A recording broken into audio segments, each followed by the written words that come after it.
متتبعي صفحة تونس في قطر، مرحبا بكم الناس الكل. دونك كيما كتبنا على الصفحة متاعنا انه باش يكون معنا لقاء مع السيد المدير العام للمدرسة التونسية سي سالم الفرحاتي، باش نحاولوا نستفسروا على برشا حاجات، باش نحاولوا نفهموا برشا حاجات. توجهنا بشوية أسئلة اللي يتفاعلوا معنا وقتها الأولياء، جبناهم للسيد المدير العام باش يحاول يجاوبنا.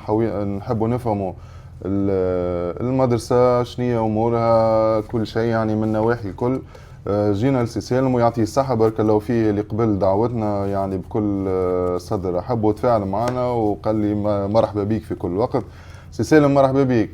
يعيشك سي أيمن، فرصة سعيدة أني أتواصل معك ومع السادة أولياء الأمور بهذه الطريقة، معناها راها طريقة فعالة جدا وطريقة تواصلية، وإن شاء الله نكون عند حسن الظن في الاستجابة والإجابة عن أسئلتهم. اللقاء متاعنا ذا باش يكون مقسم على محاور باش تبدأ الأسئلة واضحة ومفهومة للي يتبعوا فينا. المحاور قسمناهم باش يكونوا على كالتالي، يعني المحور الأول باش يكون واقع المدرسة ومشروع البناء. المحور الثاني باش نحاولوا ناخذوا من عندك شوية أرقام وإحصائيات. بالنسبة للمحور الثالث باش نحكيوا شوية على التسجيل والانتقال بين المراحل. المحور الرابع هو جودة التعليم والمتابعة البيداغوجية. المحور الخامس باش يكون الرسوم والشفافية المالية. المحور السادس الانتدابات والحوكمة في المدرسة.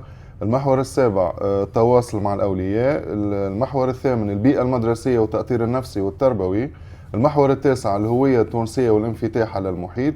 والمحور العاشر والأخير باش يكون الرسائل والالتزامات القادمة. نبداو سي سالم. واضح سي أيمن، مرحبا بك. عايشك. نبداو بآخر حاجة أنا حتى كتبتها الأيامات اللي فاتت على مشروع البناء المدرسة التونسية. نحبوا نفهموا شنية آخر المستجدات في الموضوع هذا. المشروع نتاع البناء وين وصل، الأرض، التمويل، الرزنامة الزمنية والجهات المتدخلة في الموضوع. واضح. بالنسبة للموضوع الأرض، هو موضوع معناها قديم، بمعنى أن العقد الذي بمقتضاه نحن تمتعنا بهذه الهبة الأميرية هو عقد يتواصل إلى أظن 2035. معناها الأرض ما زالت تحت تصرف الجالية التونسية وتحت تصرف المدرسة التونسية، ونحن بتواصل اليومي تقريبا مع وزارة التربية. تقدمنا بعدة رسائل إلى وزارة التربية، وعندي معلومة تقريبا يمكن تأكدها لك جهات أخرى رسمية في داخل قطر من سعادة السفير أنه ثم بدأ تحرك تونسي للنظر في هذا المشروع الواعد، وان شاء الله نتصور الامور ايجابيه جدا جدا جدا. وشنو اكثر حاجه عطلت الموضوع، خاصه انه الارض يعني من 2011 يعني وقتها بعد الثوره الامير قطر كان تكرم وعطاه هديه يعني للجاليه التونسيه قطعه ارض باش يبنيوا فيها. شنو اسباب التاخير حسب ما تعرف؟ يعني انا مطلع باطلاع كبير جدا على الملف. أيوة. وما في حتى سبب من الاسباب اللي كانت وراء التعطيل او يمكن نتحدث حتى عن تعطيل. أيوة. هو كان تذكر ونذكر معك انا بديت في 23 هنا، جيت في 2023، لكن اطلعت على ملفات سابقه ان حتى السلطات القطريه وافقت على البناء، لكن جاء الحصار وتعطل المشروع. نحن في حاجة إلى من يعيد تحريك هذه بالنسبة للتمويل فما جهة ممولة للمشروع؟ شوف، نتصورش تم جهة ممولة. هو كمشروع نتصوره يكون بتمويل معناها ذاتي، تمويل ذاتي. يعني أعطيك نتحدث بالأرقام. أيوة. تو احنا كمدرسة نعتمدوا الإيجار. صحيح عندنا فرع خدينا هيبه ماناش مأجرين وفرع اللقط، لكن بقيه الفروع هي مؤجره بمبلغ شهري تقريبا ضخم شويه. تقريبا نحن مأجرين بما قيمته 850,000 تحت شويه تو 750,000. هذا هو في حد ذاته كابيتال. هذا كابيتال نجم يكون هو في حد ذاته صيغه تمويليه لاي شخص ولأي مؤسسة تتقدم للبناء وشيء كهذا. معناها اللي مش يصرف في الكراء والإيجار ينجم يكون هو تمويل شهري للبناء. باهي. إذا نحكيو على وضع المدرسة التونسية اليوم في الدوحة من حيث النتائج، التنظيم وثقة الأولياء، كيفاش تقيمها؟ شوف، أنا أعتقد أن المدرسة التونسية في الوقت الراهن هي في أوج عطائها. باش ما يتفهمش أن المعنى هذا معناه كأنما نحن نزين لأنفسنا، معناها لا، مش هذا المقصد. المدرسة التونسية خضعت إلى تجارب كثيرة وتجارب عديدة ومراحل تطور كثيرة، وفي كل مرة على معناها التوالي المسؤولين اللي فيها كل واحد يضع بصمته في الإصلاحات ويستشرف نوعية من الحلول والآليات للرقابة وآليات للإصلاح، وطبعا الأمر يكمل بعضه البعض. والحمد لله المدرسة التونسية توا بدأت تشد الطريق بشكل الصحيح، ونأمل أن يكون مستقبل أفضل 1000 مرة من الوضع الحالي. ومن ناحية النتائج سي سالم؟ بالنسبة للنتائج، نتائجنا بطبيعة الحال متميزة جدا، والتميز يظهر خاصة في الأقسام النهائية في البكالوريا. تصور أنت ونحن بعد على تونس 5000 كيلومتر، تلامذتنا يقرأوا في الدوحة، وبحسب النصوص اللي هو نص 824 تلامذتنا يجتازوا امتحان البكالوريا في تونس. وتقريبا كي ناخذ الاحصاء نتاع نتائج البكالوريا على مدى 7-8 سنوات ما تحدش على 90%، بل وصلنا في بعض الأحيان نجيبوا في جبنا 100%. والأكثر من هذا فقط، مش فقط حكاية مسألة كم، حتى مسألة كيف. وتقريبا السنة الفارطة والسنة اللي قبلها أذكر جيدا أن أكثر من 60% من تلامذتنا حصلوا على معدل في البكالوريا فاق ال 15. أنا بحسن وحسن جدا. ويكفي أن نشير السنة الفارطة عندنا تلميذ متميز جدا جاب 19-23، معناها 19-23 في مؤسسة خاصة، جدي بيان مؤسسة خاصة خارج أرض الوطن. هذا يعتبر معناها نجاح وتميز كبير جدا.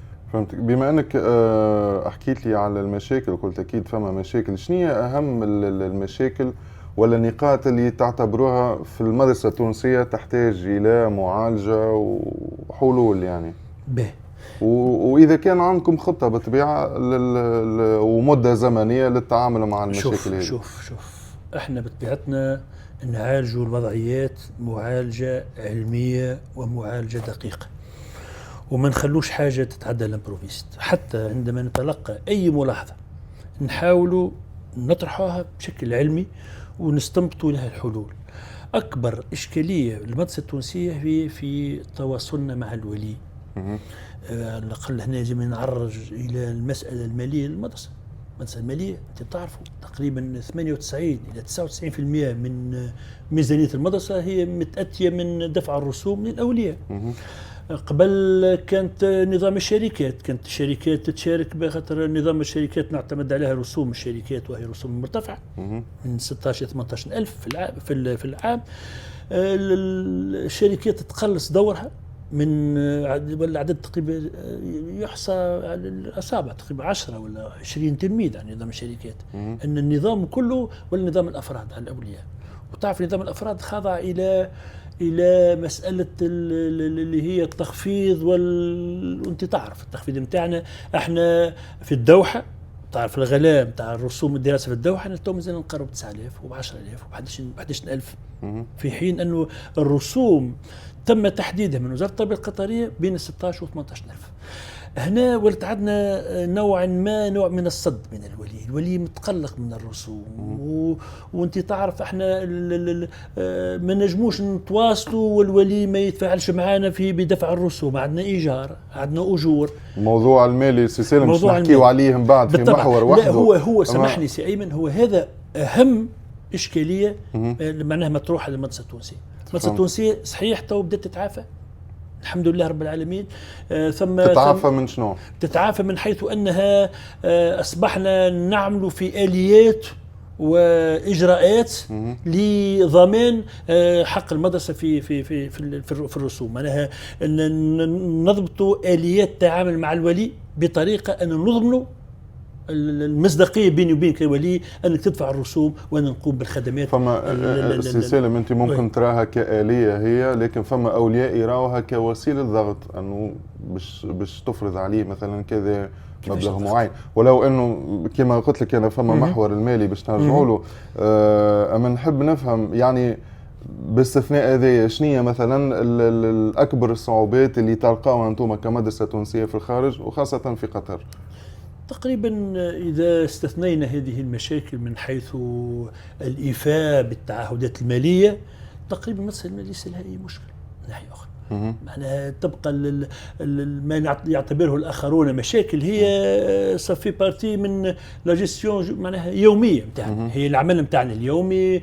باش نلقاو ولي يتشكى من ابنه غير منسجم في قسم غير متوازن، شكوى من أداء معين، نحن نتدخل. هذه خبز يومي لأي مؤسسة مهما كانت معناها. انتم كمدرسة تونسية بالمقارنة مع مدارس الجاليات الاخرين وين تحطوا رواحكم يعني طبعا احنا هذا سؤال عجبني برشا. علاش؟ خاطر احنا في السنه الفارطه جبنا مكتب دراسات وحاولنا نحط رواحنا احنا مع مدرسه الجاليات عموما. ايوه. من حيث عده جوانب. معناها صحيح وكان يفترض ان نشوف مدى رضا الولي على المدرسه التونسيه. رضا الولي نحن معناها نتلقاه من خلال وسائل التواصل الاجتماعي، من خلال اللقاءات المباشرة اليومية. لكن الدراسة بينت أن موقعنا احنا في الدوحة في علاقة بالمؤسسات الأخرى، احنا وضعنا أفضل بكثير من مؤسسات أخرى. المؤسسة في الخارج تعتمد تدريس المنهج التونسي.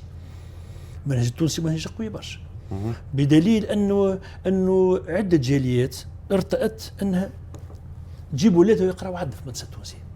عندنا مصريين، عندنا لبنانيين، عندنا سوريين، عندنا من المغاربه، عندنا مغربيين مغاربه، عندنا جزائريين. معناها بالفعل هذا الاقبال اقبال جنسيات غير تونسيه على انخراط ابنائهم في المدرسه التونسيه. هذا دليل على نجاح المدرسه التونسيه، ودليل ايضا على قوه المنهج التربوي التونسي. باهي. سي سالم نتعداو المحور الثاني، محور الارقام والاحصائيات، حتى تكون الصوره واضحه للاولياء. بالفعل. اذا كانت نجم تقدم لنا احصائيات مثلا دقيقه على المدرسه، عدد التلامذه حسب المراحل التعليميه، عدد المعلمين، عدد الاساتذه، عدد الموظفين والاداريين. واضح. شوف، بالنسبة للوضع الحالي هو السنة الدراسية 2025-2026 عندنا في الروضة 443 تلميذ. بالنسبة للابتدائي عندنا 2271 تلميذ. للإعدادي والثانوي عندنا 958 تلميذ، ما يعطي عددا جمليا هو 3662 تلميذ. وفي نفس هذا الإطار احنا توا ديجا فتحنا باب التسجيل للسنة الدراسية القادمة، وعلى ضوء تصوراتنا للسنة الدراسية تحتوا باب التسجيل الجدد ولا؟ لا جدد تو نجيو بعد نحطوا فيه جدد مازال. احنا تو ساعة نعملوا في التسوية وضعية تلامذتنا من الانتقال من فصل إلى فصل، وبعد نضبطوا حاجات على ضوء الشهورات الباقية. سي بحول الله نبداو بعد 15 ماي يبدا التسجيل للتلامذة جدد، وحتى بمراحل باش نبداو مثلا التلامذة جدد الذين لهم إخوة، وبعد التلامذة جدد ضبطنا على ضوء هذا. ضبطنا معناها في مجلس الإدارة نتاعنا وفي مخططاتنا وإعداد الهرم للسنة الدراسية القادمة. السنة الدراسية معناها ضبطنا أن الطاقة الاستيعابية حاولنا باش تكون أكثر بما يستوجب ذلك من تدخلات، وصدر في بعض تدخلات توسعة إن لزم الأمر. وثم حلول أخرى، ثم اقتراح ونتحدث فيها بالتفصيل. أعطيك مثال مثلا السنة القادمة تقريبا عدد الروضة سيبقى نفسه، حوالي 445 تلميذ، رغم أننا جازفنا وسكرنا روضة، والسبب معروف اللي يعرفوه، وعندنا روضة في معيذر. الخلاف مع المالك يبدو أنه قد أنشأ روضة بدون ترخيص، فيها قرار إزالة، ونحن لا نجازف بأن نشتغل في روضة فيها قرار هدم قد ينفذ في أي وقت.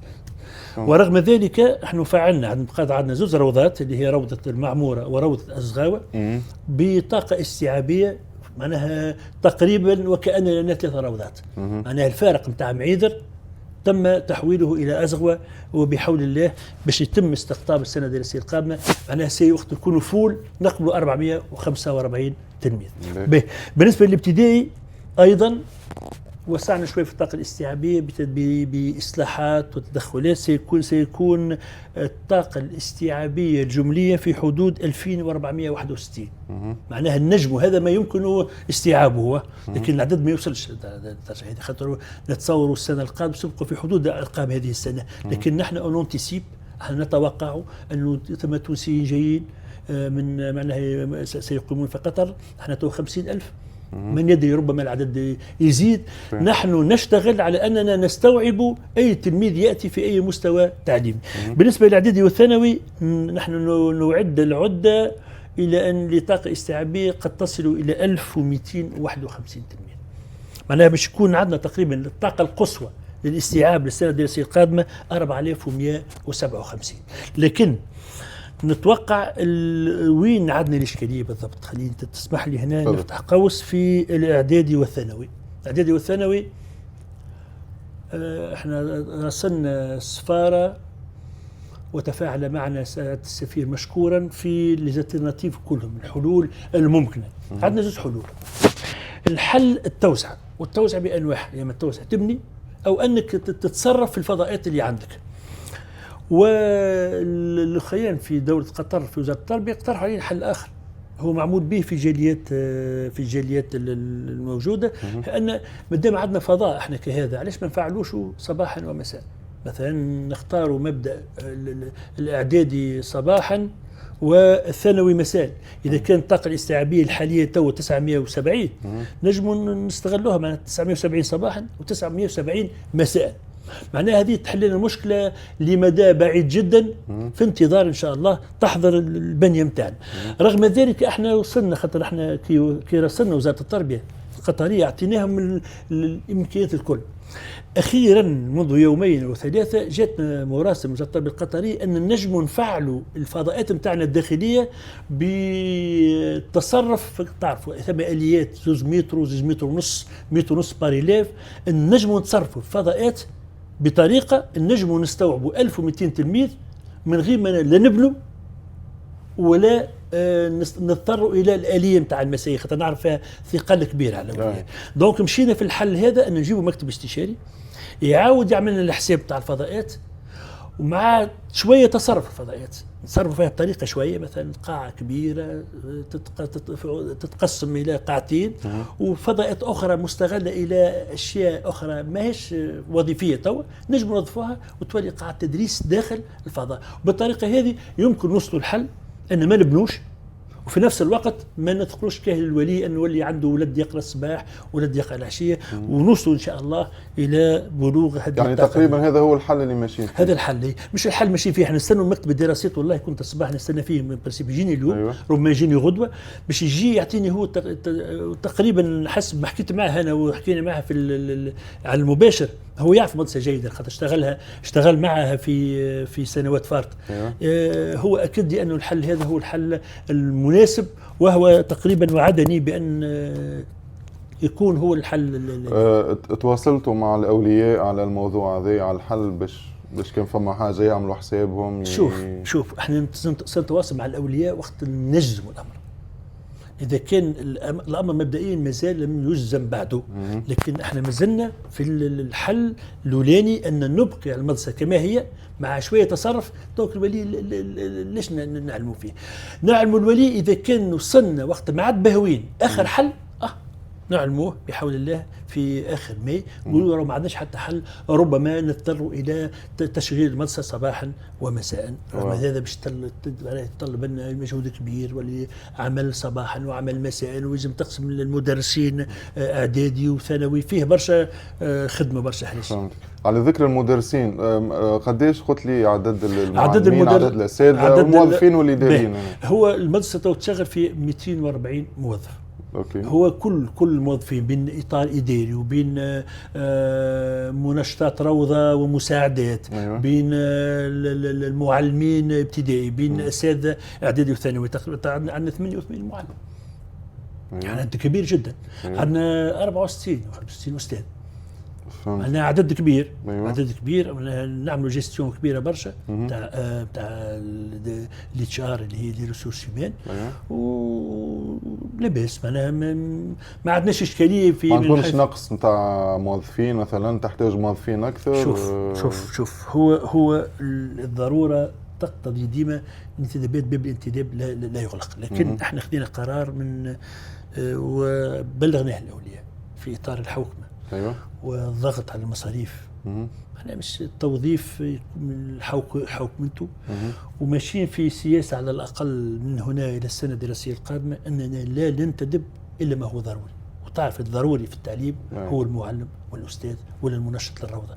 اذا اقتضى الامر انه معلم غادر نعوضه، منشط غادر نعوضه، استاذ غادر نعوضه، لكن ان ننتدب ما هو زياده المدرسه لا تحتمل ذلك. وحاولنا نضغط شويه لان الضغط على المصاريف هو ايضا ضغط على الانتداب.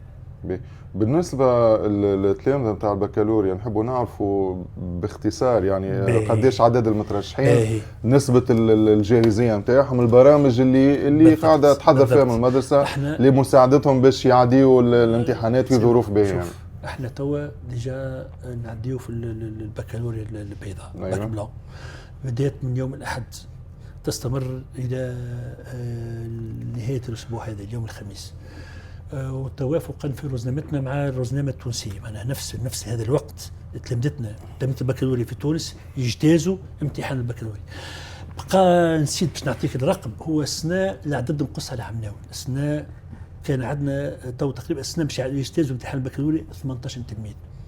18 تلميذ هذوما موزعين على النحو التالي: 3 رياضيات و15 علوم تجريبيه. ما عندناش شعب اخرى. احنا شوف انت عدد، تقول لي انت شوف قسم الرياضيات ب3 تلامذه، انا مش باين لك ان نحن تلامذتنا ما نعطوهمش، كملوا معهم للاخر، رغم انت قسم يدرسوا 12 استاذ في 3 تلامذه. سي معناها ثم ضغط مالي كبير، ورغم ذلك نحن ملتزمون بذلك. به النص 824 يحتم علينا احنا ان شاء الله. ثم نوايا اخرى وثم وعود حتى مع وزاره التربيه التونسيه، ولما لا يجتازوا تلامذتنا البكالوريا في قطر. وثم هذا المشروع هذا في بالي بيه عندي مده، ما عرفتش وين وصل. هو نص ولا تتغير الامور، خاطر النص حب في الرائد الرسمي امر معناه. اوكي. 824 لازمنا نجتازوا امتحاناتنا بكالوريا 9 و6 في تونس. وفنيا تقنيا اجتياز تلامذتنا في تونس صعب. انت نبقاو بين اشكاليات. وزاره التربيه مشكوره وفرت لنا اليه ممتازه جدا جدا جدا انها تجمعهم. ووزير التربيه مشكور جدا، وبالمناسبه نوجه له رساله شكر، خاطر تجاوب كبير. ديزاني تقريبا هذا العام الرابع ولا العام الخامس نمشوا في الالترناتيف هذه. يعطونا فضاء اللي هو فضاء في كرتاج. الفضاء هذا في الاصل هو مخصص للمتفقدين. وزاره التربيه تمكننا منه للتلامذه، ويتم تجميعهم في الفضاء هيك باش يكون اقرب ما يمكن للمعهد الذي يتم فيه اجتياز امتحان البكالوريا. تقريبا في عود باصات وكذا يهبط التلميذ ابي، يهبط على ساقه ديريكت من فضاء الاقامه والاعاشه ويمشي غاد. طبعا الاقامه والاعاشه خاطر المركز هذا هو سينافوب كرتاج تاع التكوين المكونين، هو معناها تبع وزاره التربيه، لكن شويه خاطر شويه في الهيكله قطاع خاص. قطاع خاص داخل وزاره التربيه. يطبع فاتوره الاقامه والاعاشه بالفلوس. صحيح احنا الاقامه والاعاشه بالفلوس نثقلوها على الولي. تقريبا سنه 1200 لكل ولي يدفع باش يأمن إقامة ولده وإعاشته. والأولياء فرحانين برشا لأن العملية تسهل عليهم برشا عناء. وإحنا أيضا كإدارة نبعث معهم مؤطرين من أساتذة للتأطير. تعرفوا وليدات وبنات وليدات يأطروهم صحيح. ويرافقوهم وكذا، وبحول الله معناها الأمور تمشي في أحسن الإطار. احنا أيضا كإدارة نوفروا نكلفوا شكون يمشي اللي هو الأستاذ منسق، نعطوه مهام، يعطيه أنا إذا يفوض حتى بالتوقيع في بلاصتي، خاطر ثم الأولياء اللي ما يعرفوش أن احنا تو في تونس تكملوا الباك سبور، كملت في تونس، وتو الجمعة هذه يكملوا الأسبوع المغلق اللي هو باك بلون، باش يبداو الأسبوع الجاي يبداو في الباك انفورماتيك. احنا الامتحانات هذه ما نعملوش في أجال، احنا تلامذتنا وقت اللي يمشوا لتونس وزارة التربية يعملوا كل شيء مع بعض، يعملوا الباك بلون، الباك سبور، بكالوريا رياضة، ويعملوا بكالوريا إعلامية، ويعدوا بكالوريا رسمي، هنا كلها مع بعضها في فترة واحدة. وبحول الله لباس والأمور أنا متفائل جدا جدا، خاطر تلامذتنا عملنا من الإحاطة حتى الإحاطة النفسية، عملنا لهم إحاطة نفسية، جبنا الأخصائية النفسية والاجتماعي نتاع المدرسة وعملت معهم لقاء، وبحول الله لباس متفائلين جدا أنه تلامذتنا باش يكونوا في المستوى، ماهوش باش يخيبوا انتظاراتنا إن شاء الله. هما الحقيقة متميزين كل عام، وهذه من سنوات طويلة يعني أنه في نتائج البكالوريا ديما نسبة عالية، برغم كما قلت أنت أنه عدد التلامذة ما فماش برشا شعب، اما الحقيقه متميزين وان شاء الله موفقين لهم العام هذا. تعداو للمحور الثالث اللي هو التسجيل والانتقال بين المراحل. برشا ناس سالوني الحقيقه، وللبارح بركه يسالوا فيه على وقتاش يفتح باب التسجيل للسنه الدراسيه القادمه. باهي سي ايمن، شوف احنا السنه اخترنا توجه جديد. توجه جديد انه المدرسه ما شاء الله المدرسه من عام 88 توا تري بروشينمون ربما بعد عامين كذا باش نحضروا ال 40 سنه على المدرسه التونسيه. لابد ان تكون المدرسه مواكبه للتطور العلمي. لاول مره احنا بدينا نخدم عليه من تقريبا عام كامل، نخدموا في تحدي كبير انه يكون التسجيل تسجيل رقمي. زينا من حكايه اوراق والطائره واوراق ضاعت كذا كذا، شو التسجيل تسجيل رقمي. وبدينا في الاختيار هذا، والإدارة أصدرت عبر الموقع متاعنا على الفيسبوك، أصدرنا البلاغات اللازمة والتوضيحات اللازمة، حتى فهم ديسين دي فيديو لتوضيح الولي وين يدخل على موقع المدرسة اللي هو TSD دوحة، يدخل ويشوف الآلية للتسجيل. طبعا التسجيل باش يكون على مراحل. بدينا في الإيتاب الأولى وانا نسجلوا نبداو ساعة إعادة التسجيل، اللي هما تلامذتنا المنتقلين من فصل إلى فصل، روضة تحضيري سنة أولى انسي دو سويت حتى السادسة السابعة ثامنة إلى السنة الثالثة ويتعدى للبكالوريا. هذه بديناه. في البارح فقط أصدرنا بلاغ آخر نزيد نحثوا الأولياء باش يكملوا العملية هذه قبل أن نبادر بعد يوم 15 إلى الإجراء الثاني، هو تسجيل الأبناء الذين لهم أخوة. أنا جدد الذين لهم أخوة. بعدين أيضا باش نمروا فيما بعد عبر مراحل احنا رسمناها وهابطة كل في البلاغات نتاعنا، أنه باش نتعدوا فيما بعد إلى تسجيل التلامذة جدد معناها اللي هو ولي جديد. العملية الولي فيها تعقيد وهي ما فيهاش تعقيد، خاطر العملية احنا منين ونسبيري العمليه منين؟ جبناها من المتداول في قطر. انت كي تحب تبدل ورقه في المتراج تدخل كذا، الاليه الموجوده في المتراج والاليه الموجوده تقريبا هي نفسها اعتمدناها في انك وثائق تدخل، الوثائق تتصور تتسكان تتحط في ملف. لكن قبل ذلك الولي لازم يحل كونت باش نحن نثبتوا الولي يعطينا عنوانه الصحيح، يعطينا رقمه الصحيح. خاطر صارت في يوم ما جينا نراجع في بعض الاولياء نطلبوه برقم ما يجاوبش رقم قديم. انت في حاجه سيدي الكريم انت كولي انك تحين معطياتك في علاقه بالمدرسه باش فيما بعد نحن نحسن التواصل معك عندما تقبل الينا وتسجل ابنك في مدرستنا.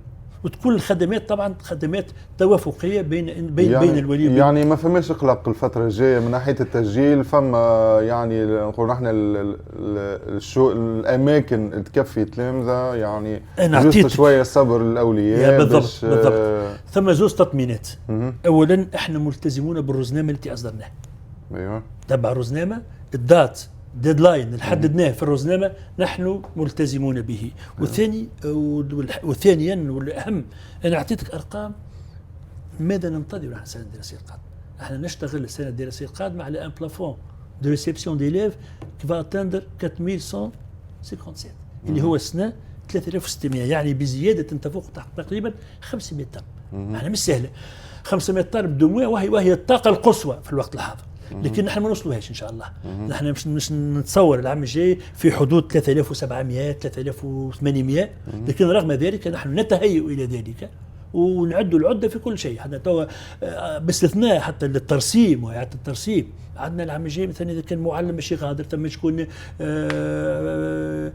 حب يروح حر، فهمت هكا ولا حب يروح انتهى عقده وحب يروح. احنا من الوقت الحاضر قاعدين نخموا في الآلية باش التلميذ نهار 31 أوت إن شاء الله يدخل يقرأ، ما يبقاش تلميذ ينتظر، سيجد في قاعة المعلم في الذي يفترض أن يدرسه في نفس الوقت في الإعدادي والثانوي يجد الأستاذ المناسب الذي سيدرسه. قد عندنا مجموعة تقريبا لحد الآن ثم 4 أو 5 مغادرين من تلقاء أنفسهم، هم حبوا يغادروا لأسباب قد تكون شخصية عائلية. احنا عاملين محضرين باش يتم تعويضهم.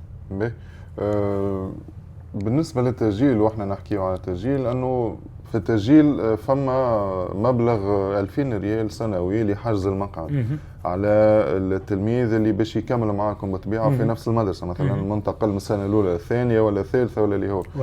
شنو هي الغاية من الإجراء هذايا؟ وفماش إمكانية مثلا باش يتم مراجعته ولا توضح للأولياء الآلية متاعه شنو هي؟ أولا الحاجة الهامة جدا 2000 ريال ماهوش مبلغ منفصل، معناها ماهوش مبلغ منفصل عن المعلوم السنوي، عن المعلوم السنوي. احنا حتى في السياسة المالية وضح شنو السياسة المالية، هو العقد المالي الذي نرسله للسادة الأولياء ونحن ملتزمون به مع الجهات الرسمية، أقصد بذلك مع وزارة التربية القطرية. ويجدر بالسيد الولي أنه يبدي اطلاعا عليه ويكون موافق عليه قبل ما يبدا الترسيم. احنا قلنا بصريح العبارة أن حجز المقعد هو جزء من الرسوم.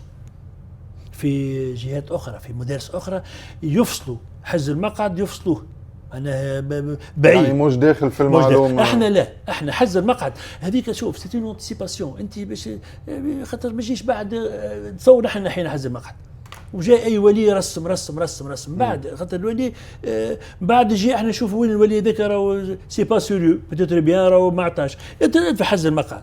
حجز المقعد وحجز المقعد كما تعلم سيدي الكريم، نزيد نوضح لك حاجه اخرى، راهو لا يسترجع. معناها هو بطريقه تعطينا صور انه الولي منخرط معنا في انه باش يجيب ولده يقرا، ولا هو باش ما سكرش باب هذا من الاولياء، هو يسترجع لكن في حالات استثنائيه جدا جدا جدا جدا. فهمتني ولا؟ معناها رسم ولده ودفع حجز المقعد، لكن ثم اسباب قاهره حالت دون انخراطه، مثلا ما جاش من تونس ولا حاجه يرجع. يقول القائل تو الولي يقول لك علاش 2000 ريال رسم حجز مقعد، علاش مش 1000 ريال مثلا؟ هذه المحدده من وزاره التربيه القطريه. هو يقول لك احنا ديجا كنا في الروضه نعملوا في 2900 جاتنا نوتيس من وزاره التربيه القطريه حجز المقعد وتسميات مختلفه، حجز المقعد ثم تسميات اخرى لا يتجاوز ولا يجب ان يتجاوز 2000 ريال. عدلنا سنه انه حجز المقعد للروضه والاعدادي والابتدائي كلها لا يتجاوز 2000 ريال. توضح لنا مثلا شنو هي المعايير باختصار، شنو هي المعايير والاولويه في قبول التلامذه المرسمين يعني، ولا اللي باش اللي ناويين يلتحقوا بالمدرسه، في ظل انه فما يظل عندكم قائمه تاع ليز داتونت يعني قاعدين يستناو. شوف خلينا نوضح كذي بالله نقطه هامه جدا. برغم هذه برشا يسالوني عليه، خاصه سي سالم، انه عدد منهم يستناو، خاصة انه مع الجنسيات اللي موجودة يقول لك احنا مثلا كتوانسة الأولوية لنا نحن، ومن بعد إذا كان فما شغورات أخرى نجم يعني تزيد التلامذة من جنسيات أخرى. أنا نعطيه الحق في ذلك، هي مدرسة تونسية باش ما نخلقش أنا فجوة بين الجهات، هي مدرسة تونسية ونحن منفتحون على جنسيات أخرى وخاصة جنسيات مغربية. بقي هو يبدو أن السؤال الولي هو سؤال يستهدف ظاهرة صارت في السنة الدراسية هذه، ووضح أن السبب مش منا احنا. شوف بس احنا في كل سنة نتوقع نعطوا تصور في انتظاراتنا في عدد الطلاب. ثم مجموعة متاع طلبة، اسمعني مليح، مجموعة متاع طلبة يبقى مسجل معناها ماخذ لنا مكان في السيستم، خاطر ثم احنا نخدموا مع وزاره التربيه القطريه بمنظومه اسمها لانسيس. ولانسيس يبقى التلميذ مسجل، لكن التلميذ هو مسجل ماخذ لي بلاصه انا عندي وهو مش يقرا. قد يكون رجع لتونس في اخر كل عام، ثم مجموعه نتاع الاولياء لاسباب شغليه ولا اسباب عائليه ولا حاجه يهز اولاده ويرجع يمشي يكمل يقرا في تونس. تبقى نلقاو احنا في حدود 40 60 70 كل عام 70 80 توصل حتى 100 تلميذ هو موجود عندي في السيستم لكنه موش يقرا. وزاره التربيه القطريه في السنه الفارطه معناها ما مشاتش، معناها ما جاوبتش معانا كما كانت تجاوب في السنوات الفارطه. السنوات الفارطه الموضوع هذا نتاع التلامذه المشطبين كانت تحسم في تقريبا شهر اكتوبر. في السنه الدراسيه 25 26 لم يحسم الامر الا في اواخر شهر مارس. عطاونا الفوفير باش نتصرف في الاليه دي. انا من الاول نخبر التلامذه على اساس انه هما في ليزاتوشون ليزاتونت انتظر حتى نحسم الامر في الشطب عندي بلاصه انا باش نحطك في بلاصتك تلميذ مشطب. لكن عندما تاخرت علينا وزاره التربيه القطريه بقاو مجموعه نتاع التلامذه تعذر قبوله، مش برشا عدد نيجليجابل سي بو. ما يبقى الوعد اللي هو السنه عندنا وعد تقريبا اذا كان تمشي الامور بالباهي. احنا علاش حابين نمشوا في الطاقه الاستيعابيه الماكس حتى كان يبقاو تلامذه في اللي على السيستم نتاعنا نجموا نقبلوا العدد الكبير، نجموا نقبلوا عدد معناها بحول الله سنكون في حجم يعني انتظارات الولي. يعني ثم تطمينات للاولياء انه ما يتقلقوش وما يخافوش انه باش يدخلوا سواء توا ولا من بعد، شويه صبر شويه صبر فقط. بحول الله نحن قادرون على استيعاب كل تلاميذ القادمون الينا من توانسه وجنسيات اخرى.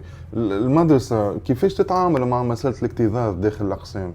شوف، خاطر الاكتظاظ كلمه لابد ان نحددها اولا. شو معناها اكتظاظ؟ الاكتظاظ احنا لحد الان نخدم وفق المعايير التي تضبطها وزاره التربيه القطريه. وزاره التربيه القطريه تعطينا توصيه القسم لا يجب ان يتجاوز 30 ونحن محترمون ذلك. جات حتى 30 برشا. شوف اسمعني، هذا انا لازم نفصلوا شويه. لا هذاك انا مثلا يعني كمواطن عادي مثلا نسمع انه فما اقسام كي تقول لي 30 نقول 30 برشا. المعلم كيفاش باش يركز مع 30 تلميذ في فهمتني؟ جا وصلنا ميل من جهه القطريه من وزاره التربيه ان نجموا نتجاوزوا 30 زيادة. حتى بالحق سيريزمون عندنا وثيقه رسميه انه نجموا نتجاوزوا بشروط معينه. نحن نو انا با فولي معناها اوبتي لا، قلنا نحبسوا عند حد 30. بل انت كي تحسبها معايا نعطيك انا تو نحسبوها وخلينا بعدنا. تو قلنا اللحظه دي لحظه الصراحه. نحن حكينا على وضعنا كذا. لنفترض اننا ضبطنا كل قسم ب 25 تلميذ، نقصنا 5 طلاب هكا ولا. اوكي. اولا الطاقه الاستيعابيه باش تتمس، هذه الاولى. اثنين، على 5 طلاب معناها 5 طلاب في الخمسه هكا ولا باش تولي لي معلم جديد. هكا نحسبوها هكا ولا. اسكو احنا المدرسه التونسيه في الوضع الحالي قادرين ان نقبلوا تحدي كيف هذا؟ نقول لنا اسبوعين شوي. يعني يكفي السنه فارطه جاوني مجموعه تاع معلمين، نحكي معك بكل صراحه بكل صراحه وما عندي ما نخبي. تشكيات مجموعه تاع المعلمين انا عدد الساعات كبيره برشا، قرروا برشا ماكا ولا هي مجموعه عدد التلامذه على الولي وفي نفس الوقت عدد ساعات على المدرس. نفترض اننا باش نقصوا ساعتين لكل مدرس. سيتطلب منا ذلك انتداب 13 معلم زايد. 13 معلم زايد، كلفة مالية زايدة، وعلى حسبها انت 13 معلم قداش من شهر في كذا في السنة كلفة. دونك راهو الفوتافوار تربون جيستيونير باش تعرف تتصرف. خاطر العملية هي صحيح بيداغوجية. نحن وتعرف المدرسة التونسية من شعاراتها أن مدرسة تضامنية جدي بيان تضامنية لا ربحية. هي مشاكلنا علاش مشاكلنا ديما خاطر فو غاردي ليكيليبر التوازن بين لي ريسيت اي لي ديبونس دو تيل فاسون ما عنديش فلوس فارغه نخلصوا بالسيف هكا. فهمتني ولا؟ باش نوصلوا نستجيبوا الحمد لله ما حتى واحد ما شك نهار المدرسه التونسيه ما خلصنيش. معناها باش نوصلوا نستجيبوا الى نوعيه الخدمات التي نقدمها. مش تعرف انت نقول لك انا التربيه القطريه تحط رسوم 18 إيه. و16 واحنا نقروا 9 في بوهمول وفي حلول صحيح ب 11 في تقريبا في معيدة لاسباب اخرى فهمتني ولا؟ معناها العمليه مازلنا تحت الطائل. صحيح تقول لي خاطر انت تو نعرفك تسيب باش تمشي معي للجوده، ان جوده التعليم تقتضي تقليص شويه في الكذا. انا البارح برك في اجتماعي ديالي جودة التعليم محور الجاي باش نحكيو فيه توا. لا ما هو خاطر مربوط بعدد التلامذة. اي انا لحد البارح خذينا اجراء في الروضات بتتر بيان نجموا نعملوا المانيبياسيون باش نقصوا شويه عدد الطلاب ما يفعلوا 30 نخدموا 25 في الروضات، لكن ان شاء الله هذا في القريب يوصل الى الابتدائي والاعدادي والثانوي. نتعداو للمحور الرابع سي سالم اللي هو جودة التعليم والمتابعة البيداغوجية. كيفاش تضمن الإدارة وانت على رأسها يعني جودة التعليم ومتابعة الأداء متاع المدرسين داخل الأقسام؟ هو سؤال في موضعه وسؤال دقيق جدا، لكن أرجو أن تعطيني متسع من الوقت باش نفصلوا التفصيل الصحيح. نحاول أوكي أما نحاولوا ديما شوف أولا احنا بعاد على تونس، وهذا البعد على تونس لا يعني أننا نكون بمنأى عن أي رقابة وعن أي متابعة وعن أي محاسبة إن لازم الأمر. أيوة. يكفي أن أشير إلى أنه في الأمر 824 لسنة 2016 اللي تحدث عن الاعتماد نحن تحصلنا عليه في سنة فارطة، يقضي بأن المدرسة تخضع إلى رقابة بيداغوجية من سلطة الإشراف البيداغوجي اللي هي وزارة التربية باعتبار أننا نعتمد المنهج التونسي وأننا نخضع مدرسين كلهم ابتدائي واعدادي وثانوي الى رقابه بيداغوجيه.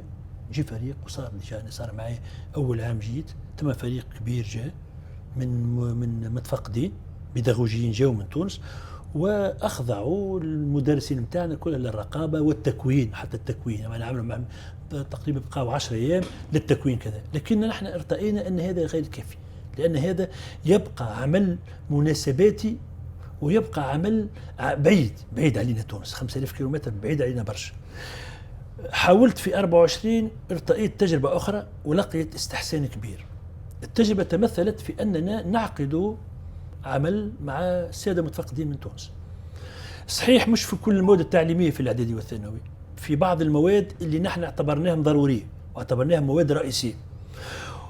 وأؤكد وطبعا أيضا مع متفقد في الابتدائي، متفقد لغة عربية ومتفقد لغة فرنسية، وأن كل الامتحانات التي أجريت في السنة الدراسية 24 و 25 كانت تحت رقابة هذا السادة المتفقدين في الابتدائي. كل الامتحانات الثلاثية اللي تعملت نبعثوها بالميل للسيد المتفقد يراجعها ويبدي ملاحظات فيها ونتواصل مع المعلم بدل هذه صلح هذه اعمل هذه نحي هذه، وكانت الامور ممتازه. في الاعدادي والثانوي قلت التقينا تقريبا خذينا 4 أو 5 مواد فقط. خذينا الرياضيات وقتها، رياضيات علوم فيزيائيه انجليزيه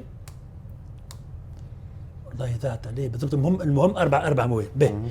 في مناقشه ملف الاعتماد مع وزاره التربيه، وكان في حديث في المكتب هذا مع السيد وزير التربية ولا مع اللجنة التي سبقت قدوم السيد وزير التربية اللي جانا تقريبا أظن في شهر جانفي 2025. تم الاتفاق على أن وزارة التربية ترسل لنا نائب أكاديمي وهي خطة موجودة في الأورجانيجرام تاعنا.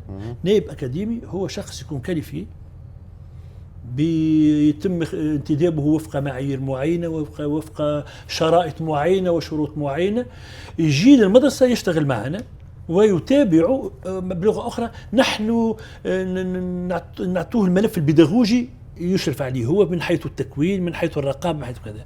وحصل ذلك تقريبا السنة من شهر جانفي 26 أرسلت وزارة التربية متفقد بيداغوجي هو خبير، هو معناها نقولوا احنا خبير في البيداغوجيا وله درايه تقريبا تلقى كل التكوين الضروري باش يعمل الاشراف، وبدينا نخدموا مع بعضنا ولحد الان معناها الامور ماشيه كما يلزم. يعمل في الرقابه لكل الفئات التعليميه بتاعنا ويعمل في زيارات ويعمل في تقارير ونتفاعل معه. وعملت حتى التكوين عمل تقريبا 3 أو 4 حلقات تكوين، معناها رغم ان قصر المده بين 4 شهور وكذا يبدو ان الامور تسير على الاتجاه الصحيح. وعدنا وعود اخرى في تجارب اخرى ان شاء الله حتى مع السيد النائب الاكاديمي ان باش نحاولوا نفصلوا نلغوا المسافه والبعد. انا نجم نتفقد من تونس وفروا له اليات معينه بالاليات التواصل الموجوده يكون حاضر معنا في القسم للتقييم وابداء الراي والتكوين بالطريقه هذه نحاولوا نخلوا صلاتنا البيداغوجيه على الاقل مع تونس ممكنه ومستمر.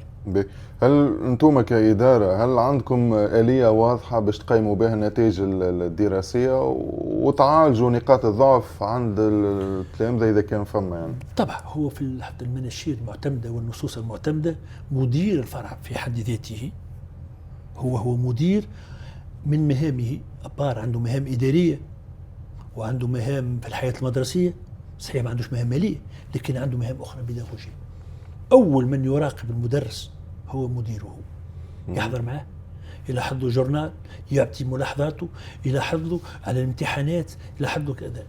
تو تعزت العملية بين المدير وبين السيد النائب الأكاديمي، العملية والتوافقية بيناتهم والعملية ماشية على أحسن طريق. وأنت تعرف أنت احنا بعض من المدرسين أصبح يتفاجئوا في كل يوم يدخل عنده متفقد في القاعة معه، جيت متفقد، جيت نزورك، جيت كذا، جيت نرشد فيك، جيت نوجه فيك. العملية ماشية على أحسن طريق، معناها من حيث أنه وجود مخطط ولا لنقول تصور بيداغوجي موجود بحول الله بطرائق متنوعة في إخضاع المدرسين إلى الرقابة البيداغوجية وإنجاح العملية التربوية والبيداغوجية. عاملين خطة للتلامذة اللي عندهم مشاكل ممكن ولا صعوبات في المواد الأساسية؟ شوف، طرحناها منذ سنوات، عندنا خطة كبيرة، عملناها خطة رغم انه الولي ما تفاعلش معنا بالطريقه الايجابيه. هو التلامذه خذينا احنا في بعض المواد التلامذه اللي ما عندوش معدل في المواد هذيك وقاعدين نتبعوا في نتائجهم. حبينا نعملوا معهم دروس دعم. تعرف انت دعم يتطلب لازم يكون شكون يخلص الدعم، رغم انه حتى المراجعه نتاع الكلفه الماليه ماهيش كلفه كبيره. احنا قلنا كاداره تتعاهد الاداره مع ولي الامر لإيجاد حلول، لكن هو مادام تلميذ شوف مش تكون معك واضح للآخر. التلامذة اللي ما عندهمش نتائج أو لنقول نتائجهم ضعيفة هم التلامذة اللي للأسف عندهم مشاكل في الدار. يبدو أنهم همش عندهم مشاكل، عندهم صعوبات مع الولي ما هوش مهتم، الولي لأسباب ما ندخلش في تفاصيل عائلية، لكن ثم مشاكل. ورغم ذلك الإدارة متكفلة أن عملنا حصص للدعم في هنا في قطر سموها حصص تقوية ولا بأس لا بأس.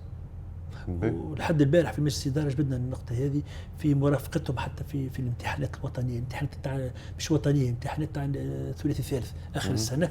كيف يمكن لهؤلاء أن نرافقهم لنذلل لهم الصعوبات باش ما يلقاوش صعوبة وبحول الله يحققوا نتائج كما غيرهم مثلا. بالنسبة اللي وصلتني الحقيقة أنه سبب ضعف التركيز على اللغة الإنجليزية في مختلف المراحل برغم أهميتها الكبيرة يعني في مستقبل التلميذ سواء الدراسي ولا حتى المهني من بعد. فماش أنتم كمدرسة هل عاملين خطة لتقوية التلامذة في المادة هذه؟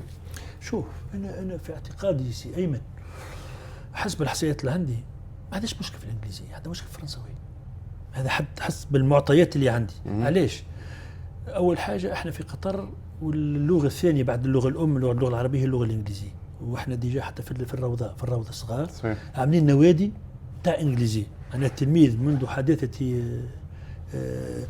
لقائه بالتربية والتعليم يتعامل مع اللغة الإنجليزية. وحتى في كنشوف نقرأ بعض نتائج البكالوريا تقريبا تلامذتنا كلهم تقريبا يحصلوا على نتائج باهية في الإنجليزية، بينما بالعكس احنا عندنا مشكلة بصراحة اللي هي الفرنساوية التلامذة ما يهتموش بها، بل بالعكس بعض الأولياء وبعض التلامذة كنت تعرف أنت شوف نتصور المش مهتمين بها اللي مولودين هنا واللي عايشين هنا. بالضبط هي شوف احنا انا اول ما جيت اول سؤال طرحته علاش التلميذ يضطر يسيب مدرسة تونسية يمشي للمستقل هكا ولا؟ ايوه السبب الرئيسي له انه احنا الريتم نتاعنا لون شويه، نحن 13 سنه قرايه هما يقراوا 12 برك، معناها الباك نتاعهم عندنا نحن بريسك في السيزيام، معناها في السنه السادسه ثانوي اللي هي السنه الثالثه عندنا نحن. هذه سبب الاولين. السبب الثاني هو السبب الفرنسوي. التلامذة ما يجاوبوش مع اللغة الفرنسوية، وعملنا حلول بالتنسيق حتى مع بعض الهيئات هنا حتى السفارة الفرنسوية. عندنا معهم كونتاكت باش نعملوا حصص تكوين، وعملوا حصص تكوين للمدرسين ولإيجاد حلول لتطوير مهارات تدريس اللغة الفرنسوية. وماشي الأمور، لكن ما زالت ماهيش في حدود الانتظارات اللي نحن مش في الانتظارات اللي انتم تتوقعوها. بالضبط. ثم بالحق لاحظت أن ثم ضعف كبير في اللغة الفرنسوية. بالنسبة لتقييم المدرسين، هل يتم تقييمهم بشكل دوري، وشكون يشارك في التقييم هذا؟ تقييم شنو؟ تاع المدرسين في المدرسة ولا في شوف، تقييم المدرس بالقانون التونسي لا يقوم به إلا متفقد مختص، هو اللي يقيم. احنا ترجع حتى الهستوريك تقريبا ما يمرش عامين 3 الا والمدرسه على كفالتها، يعني مسؤوليتها الماديه تطلب من وزاره التربيه في السماح بفريق بالتفقد بيداغوجي لزياره المدرسه وتقييم مردود المدرسين. مش فقط تقييم، وايضا كان لازم تقويم بمعنى تكوين، بمعنى خاطر ما ينجمش معلم انا ولا استاذ يبقى يدرس وهو بعيد عن مركز المركزيه نتاعنا في التونسيه في وزاره التربيه، خاطر في تونس تقريبا تكوين سنوي. احنا ما نكونوش بعاد، حاولنا واعطيتك مؤشر منذ حين. احنا نحاولوا ان شاء الله سنه او بريسك تيرم، فان شاء الله العام الجاي باش نحاولوا نعملوا حصص تكوين عن بعد، اللي هي اكبر نقطه نحن نربحوها. تكوين عن بعد هو المفتاح اللي يضمن لنا أن مدرسين يكونوا وفق المعايير التي رسمتها وزارة التربية التونسية. كيفاش كانت التقييم الفترة اللي فاتت نتاع المدرسين؟ ممتاز. عندي تقارير ممتازة جدا معناها. لكن شوف يعني أنت كمدير عام راضي وفرحان؟ راضي وفرحان. شوف هو باش حتى لا نختلف. بعد أنا نقول لك أنا صورت لك الدنيا بزاهي. الأكيد أكيد أكيد أننا أمام عمل مضني وعمل كبير. جوا كنت ترى 5 أصوابع ما مش متساويين. صحيح. دونك معناها أغالطك لو نقول لك أنه مردود مدرسين كله على نفس الدرجة من الجودة ومن كذا وكذا. هكا ولا عدنا الجيد والجيد جدا، عدنا الجيد، عدنا المتوسط، وعدنا من هو في حاجة إلى أننا ندعوه إلى مزيد الاجتهاد وتجويد العمل. وانت تعرف المدرسة مش سهل، المدرسة تخدم في خدمتها، المدرسة لن تتسامح مع أحد، المدرسة تعاقب، ما تخش معك في التفاصيل، المدرسة تعاقب، المدرسة تحاسب، فهمتني؟ تعمل في كل الآليات اللي معمول بها وتأخذ على الرقابة في تونس ولا في أي دولة أخرى. فهمت ولا؟ معناها مش معناها أن مسيب الناس تخدم، لا. ومن حسن حظنا أن كل زملائنا منخرطين متجاوبين مع التصور العام الذي نرسمه والذي ماشي فيه. يكفي مثلا أعطيك مثال أن نحن مع قطر تدريس هذا بالزوم الكلاس روم، كل تقريبا المدرسين الكل يحطوا في دروسهم بتفاعلي مع الاولياء، يتفاعل مع الاولياء ولا وقت صارت حتى البانيك الخانيه نتاع كذا تحب توقف الدروس ما توقفناش احنا، توصلنا التدريس عن بعد. دونك اوني على باج على خاطر ضروره من الضرورات ان يكون مدرسنا ويكون معلمنا في اعلى درجه من الجوده، وتوجهها بعد في الحديث عن الجوده هذه في علاقه بالانتدابات، طبعا الانتدابات وكيفيه اختيار معلمين او كيفيه اختيار كيفاش ننتدبوا الناس. واضح. تعديوا للمحور الخامس، محور الفلوس اللي الرسوم والشفافيه الماليه. به ونعمل برشا على صراحتك سي سالم. نعرفك انت من بكري الحقيقه ما قصرتش، اما توا كي تولي امور الفلوس ديما ماذا بينا تكون شفافيه واضحه، وباش مش على حاجه باش الاولياء يكونوا فاهمين الوضعيه وفاهمين كل شيء. موضوع الرسوم المدرسيه على اي اساس يتم تحديدها ولا مراجعتها؟ شوف مش كل معك واضح للاخر. ثم هي خضعت العمليه عده تجارب. في يوم ما رغم ان مدير عام البريمير استراتيجي بتاع المدرسه المفروض هكا ولا، الا ان سقف الرسوم وتحديد الرسوم ما كانتش مسؤوليه من السيد مدير العام، كانت لجهات اخرى. ورغم ذلك كان عندنا فعلا، حضرت على الاقل جلسات تطول تبدا اجتماع 4 نتاع العشيه وفي 5 نتاع الصباح 4 نتاع الصباح. نحن نناقش مع جهات مختصه في دراسه هل يستوجب انك تزيد ولا انك ما تزيدش، واذا كان يجب انك تزيد هكا ولا قديش لازمك تزيد. ثم تجربه صارت السنه اللي فاتت، كانت تجربه رائده جدا جدا جدا جدا، وانا شخصيا ارى انها يمكن تكرارها. فيش تجربه صارت في مدرستنا؟ ايوه، انه باش العمليه تكون اكثر شفافيه للمدير العام والاداره العامه بهيكلها الكلي ولا بفرعها اللي هو اداره ماليه، ثم التعامل مع مجموعه من الاولياء من ذوي الخبره في المجال المالي من غير ما نسميها، تقريبا 4 أو 3 من في الدوحه يشهد لهم بكفاءتهم. وتناولنا معا الملف المالي للمدرسة وحبينا نشوفوا آلية من الآليات التي تستوجب دراسة المدرسة من الناحية المالية، وهل يفترض علينا نزيد وما نزيدوش. العمل تواصل تقريبا مدة 2 شهرين، وعملنا جلسة نهائية وتقرر أن الزيادة مش الزيادة كما كنت تحكي لي، الزيادة من حيث هي الزيادة. أولا تم استقراء البودجي نتاع المدرسة. قد تصوروا عندنا ما بيجي، تعرف البيجي كما يصير البيجي في في في في في في, في تونس. انا عندي درايه كبيره هذه بحكم اختصاصي، كنت في وزاره التربيه في الجانب المالي. الجانب المالي معناها كيفيه اعداد مخطط مالي اللي هو تعمل افتراض ميزانيه، تعمل ميزانيه اللي هي شنو توقعاتك بتاع الريسيت نتاعك، شنو توقعاتك بتاع الديبوس نتاعك، هي افتراضنا وهذه، ومن بعد تشوف انت في اخر العام اسكو انت حققت ميزانيتك ولا لا. ربما قد تكون انت يصير لك عجز تعمل في تونس موجود في الماليه يتحدثوا عن الميزانيه التكميليه، ولا انك احيانا انك تكون عندك سوربلوس في انك تتوقع باش تدخل فلوس بحجم معين تدخل اكثر، ويصير تعديل الميزانيه في هذا الاتجاه. وختمنا على الاتجاه هذا وقدمنا لهم الوثائق الكل بالاداره الماليه بكلها، قدمنا الوثائق وكان جلسه رائعه في الاخر، وتم على ضوئها كانت اخر الزياده. به زاد تم الزياده، خلينا نجيك بعد في الزياده فيش لازم تكون. السنة لاسباب يطول شرحها، وكل الامر لقيت راح المدير العام يتصرف وحده. المدير العام يتصرف وحده. انا جي انسبيري تجربه من التجارب المعمول بها في المدرسه، انه ما صارتش في المدرسه التونسيه بالدوحه عامين تصير زياده على عامين ويكمل العام الثالث. نعرف الولي ونعرف البنجي نتاع الولي، نعرف جيب الولي. ارتأيت السنه، قلت على الاقل انا جيت حضرت معهم عامين نزيدوا هكا ولا السنه سي بوز شويه يرتاح شويه الولي. السنه ما فماش زياده. معناها بنينا التصور نتاعنا السنه الدراسيه القادمه من غير زياده، رغم السنه الجايه فما زياده. لا لا لا لا لا, لا, لا استبقوا. بقى اسمعني عشان كلمتين مليح سي ايمن تبعني فيها. في الجانب المالي المدرسه التونسيه بالدوحه تخضع الى رقابه سنويه من مكتب تدقيق، مكتب جديبية، مكتب تدقيق الذي يدلي بتقاريره الى كل الجهات الرسميه في الدوحه. اسمعني مليح. صحيح هو مؤخر شويه، توا مازال حبس في 24 25، مازال مش ما قدموش التو، مش يقدموا خاطر ما بقى هي من باب الشفافيه. والاكثر من هذا نتيجه تعثراتنا الماليه للمدرسه التونسيه يحرج المدير العام مكتب التدقيق، الكلام هذا سيبث طبعا والسيد سيسمعني.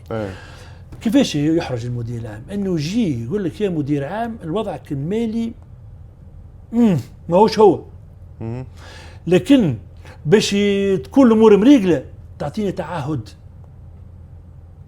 يسموه تعهد في الاستمراريه. ايش معنى تعهد في الاستمراريه؟ يا مدير عام المدرسه هذه لابد لها ان تواصل في سياسه تزيد في الرسوم باش تضمن انستابيليتي فينانسيير. وانا نقدم له مكتوب، أنا قدمت له هاني ما زدتش، انا على حسابي على ضمانتي. خاطر علاش انت تو تشوف انت تو نحسبوها راهو كل شيء كالكولابل، ومعنا جماعه حسبوها وكل شيء مدلى به. انت عندك ريسيت وعندك ديبونس. انا كل عام انت تعرف القانون القطري يجي مجموعه نتاع استاذ ولا كذا، يا اما يحب يروح حر. صار عام اظن 23 روحوا اظن 9 اساتذه بين الساده المعلمين والموظفين، روحوا 9. ما لقيتش، ما عنديش نهايه الخدمه. تفهم فيا ولا؟ أيوة. ما عنديش نهايه الخدمه، مش نجيب الفلوس. معناها بدليل ان الضائقه الماليه للمدرسه حتمت انك انت ماكش تخدم بطريقه باريحيه كافيه، ماكش تخدم بطريقه صحيح. تو بدات تتعافى شوي، تتعافى شوي. هاك تشوف هما ديجا اول ما جيت كل مره تسمع في الجماعه جماعتك تحت السور هم طاحوا، هم ما عرفش من يجيبوا في فلوس، هم مش يطيحوا، هم مش يطيحوا، هم في فيفري متعثرين لحد انا السنه. هاك تشوف السنه لحد توا جاء الترسيم، ما هو الترسيم الجديد حل توا ولا باش بدينا تو ناخذ فلوس. نحن لحد الان ملتزمين التزام كبير مع الجهات الرسميه، نخلصوا في ايجارنا ونخلصوا في اجورنا مع شويه تعثرات هكا ولا، لكن ما زلنا ثابتين الحمد لله رب العالمين ثابتين. معناها دليل ان السياسات التي انجزت في الجانب المالي بدات تؤتي اكل، لكن لازم شويه صبر. والارقام اللي اعطيناها ثم ناس باش تسمعني بعد تفهم معناها يساجي شنو هي، خاطر كيفاش هي العمليه. هي العمليه هو من الاصل في قطر الميزانيه تبدا من اوت، تبدا من سبتمبر حتى فان اوت. لكن احنا نظريه التاكل المالي نسميها انا خليتك انت تمشي تاكل بشويه بشويه ترجع بالتوالي. معناها المفروض انا نحبس في شهر اوت باش نبقى جروبرون لاني بيجيتير جديده، لا انا مضطر توا اني ناخذ ترونش منين؟ من الميزانيه جديده. معناها رسوم جديده. ايش معناها رسوم جديده؟ الرسوم هذه جديده نتاع السنه الدراسيه القادمه ولا انا قد استحقها توا باش نكمل نخلص بها الرسوم. مش الرسوم، نخلص بها بليتو الايجار ونخلص بها الاجور باش افي بتعهداتي تجاه الاطراف اللي هي انا متعامل معها ومتعاقد معها. انت قلت لي كمدير عام لقيت روحك انت مجبور تحدد يعني الفلوس قديش. قلت لي اسباب، شنو هي الاسباب يعني؟ شوف مش اسباب بغض النظر عن ما يقال. شوف باش نكون معك واضح. لا اللي يتقال شنو اللي يتقال مثلا سلسله من نحب تبدا. اسمعني ثم بعض الاولياء، انا حضرت في اجتماعات مع بعض كثير من الاولياء ثم طعن في الحوكمه ان المدرسه ما هيش محوكمه. ايوه انا استبعد ذلك. مش مستبعد مش مستبعد. معناها المدرسه مشكلتها في عدم توازنها المالي ناتج عن انها رسوم تاع منخفضه. بس نتحدثوا على سوء تصرف مستبعد. سوء تصرف انت باش يعطيك اوديتور سوء تصرف، ما يعطيكش اوديتور باش يقول لك هذه ويني وهذه ويني وهذه ويني تاك ولا من حقه. مستحيل باش يعديها لك اي مكتب تدقيق في الدوحه باش يوقفك عند حدك في اي ريال صرف في غير منبعه هكا ولا في غير اصله باش يحدك. دونك العلاقه هذه اللي كانت نوعا ما متوتره في الجانب المالي مع الاولياء تو صحيح لاحظت تنقص شويه، لكن انا اكيد مازالت متواصله. وصلنا حتى يوم ما استدعينا بعض الاولياء يجي معي يشوف معي كيفاش نتصرفوا. لو نعمل في صفقات كما تعمل الناس، لو نعمل في صفقات وعندنا ديبلويمون وعندنا لجان فتحه وعندنا لجان، معناها نعملوا بالطريقه اللي هي عالميه. اللي شنو عالميه؟ معناها كيف معمول بها في تونس، كيف معمول بها في الدوحه، نحن نتعاملوا بها في اطار شفافيه وكلها موثقه بمحاضرها وقبل انه اي واحد يطلع عليها. معناها ما نشروا حاجه الا من نعتمدوا عروض الاسعار كوتيشن هكا ونختاروا بعد المزود بما يتوافق مع الامكانيات الماليه. طبعا اونوب توجور بور لو موان ديزون احيانا اللي هي هذه تقريبا المتعارف عليه. من حق الولي انا اقدر معناها بالحق الولي من حقه يقول كان اخويا انا شريك استراتيجي في المدرسه هكا ولا من حقه. لكن مرات تحسوا انه من حقه ويدخل يناقش من غير درايه من غير معرفه، ورغم انه ثم دمادما وقت تعاملنا معهم هو عاونونا برشا في اننا نرسم سياسه ماليه. ونقول لك انا حتى على المدى البعيده انه معناها المدرسه قادره ان تكشف اوراقك. شفناها اوراق قدام الناس كلها 6 شهور ولا 5 شهور، الناس كل الف وراي وراء غيري عسى ان يبحثوا لنا عن عثرات. انا شو عثرات؟ سوء تصرف. والحمد لله رب العالمين اننا نخدموا بكل امانه، وبحول الله المدرسه كما قلت لك في الاتجاه الصحيح. برشا اولياء يسألوا يقول لك علاش فما زيادات سنويه؟ علاش يعني فما معايير واضحه ولا شوف معلنه تنجم تفسرها الاسئله وباختصار؟ لا فسر. شوف العمليه مش حكايه سنويه مش سنويه. قلت لك احنا زدنا. انا في التاريخ باعتباري مدير عام مدرسه تونسيه عامين زدت، السنه ما زدتش. علاش ما زدتش؟ مش خاطر ما يلزمنيش نزيد، بل الولي يزيه. شنو الولي يزيه؟ انا حاسب الولي. قبل كنت قبل الناس تخدم في كوبي، كانت تخدم في كذا، الدخل نتاعها ممتاز. تو الولي يجينا نعرفوا متعثر ويجيك يقول لك شوف لي حل باش نشوف. انا مقدر جيب الولي توا جيبوا لا يحتمل، لكن من ناحيه اخرى ما تنساش راهي الخدمات برشا، قطر غالي من حيث التعهدات اللي نحن ملزمين بها. اعطيتك رقم، انا يكفي اعطيتك رقم مثلا نخلصوا في حوالي 800,000 كراء، هذه ايجار شهريا. واحسب انت كتله الاجور، نقول لك انا جو في لا جيستيون دو 240 امبلويي، ماهوش موظفين، ما يخلصوش هذوما ابار خلاصهم اللي هم عندهم استحقاقات اخرى اللي هي نهايه الخدمه. احيانا قد نضطروا الى ان نقولوا استناني شوي باش نشوف لك منين نجيب لك نهايه الخدمه نتاعك. هذه الموازنه هذه سي با فاسيل. علاش مثلا ما يتمش تحديد الرسوم الدراسيه بين مختلف الفروع ولا المدارس الابتدائيه اللي موجوده في قطر؟ عليه مثلا شنو المعايير اللي تفسر الاختلاف نتاع الاسعار مثلا من فرع لفرع؟ بالضبط. شوف هذه ايضا السنه فاتت خضعت الى دراسه ممتازه. انا قبل ما نحدد رسوم، هو صحيح احنا 3 فروع في الابتدائي، وصلنا عملنا وحدنا بين 2 فروع، وحدنا بين حلول وبين بوهامور، بقات معيذر استثناء وبعد يجي حديث عن معيذر. لازمك قبل ما تحدد ان الرسوم في الفرع هذاك نشوف ان الكلفه للفرع هذاك قداش تكلفتني، يدخل فيها اون فاكتور بقداش كاريها انا هكا ولا لا، عدد الموظفين فيها وقداش نخلص كتله اجور نحسبها. وعندي خدمات اخرى وبار اني ايجار واجور، عندي خدمات، عندي سيكوريتي، عندي تنظيف، عندي صيانه هكا ولا، وعندي كونسومابل اللي هو نتاع احبار ورق وستيلوات وتجهيزات وطول وكذا وكذا. مش تقريبا نفس الموازنه موجوده في تونس. معناها تلقى كتله الاجور احنا نزيدها ان الايجار هي المهيمنه على نصيب الاسد من الميزانيه نتاعنا، تبقى شويه مجال للتصرف. احنا كل شيء تحسب. تو الخدمات في الدوحه يا رسول الله تجيب انت والله. عملنا سطوار، نعطيك انا مثال، عملنا سطوار هنا في اللقطه، بقاو طرف التراب وطرف المر باش يجي هز طرف المر وطرف التراب بعدهم غادي تلقى سويم تاع 1000 و2000 ارقام مهوله. دونك حجم الخدمات وحجم طبيعه البلاد اللي عايشين فيها يكفي. اللقطه هذه عملناول ابسط حاجه. تعرف شنو طاح لنا هم تمازي سنترال، طاح الداكت ابسط حاجه ايش طاح وتكلف 240,000. اي وي 240,000. ثم حوايج انا بروفيش تجيك، دونك انت باش تتحكم عليك، باش تحتم عليك، معناها ترصد هيك المبالغ هذيك في اطار الميزانيه نتاعك. علاش ما يتمش نشر تقرير مالي سنوي واضح ومبسط للاولياء باش الناس الكل تكون على بينه وعندها فكره على المصاريف الكبرى نتاعكم؟ شوف هو كان يجدر انه التقرير السنوي اللي ناخذوه نتاع الوديت ما نقولكش نشرب كله خاطر حتى لا مش الكل، يمشي للاولياء. انتم تو عندكم تطبيق او كل شيء، يعني كل ولي ولده موجود في المدرسه يدخل على تطبيق يحب يشوف تقرير مالي نتاع المدرسه السنوي يدخل يشوفه عادي. يعني هي ثم تقرير رسمي، نحن اون بو انسبيري سا من تقرير رسمي.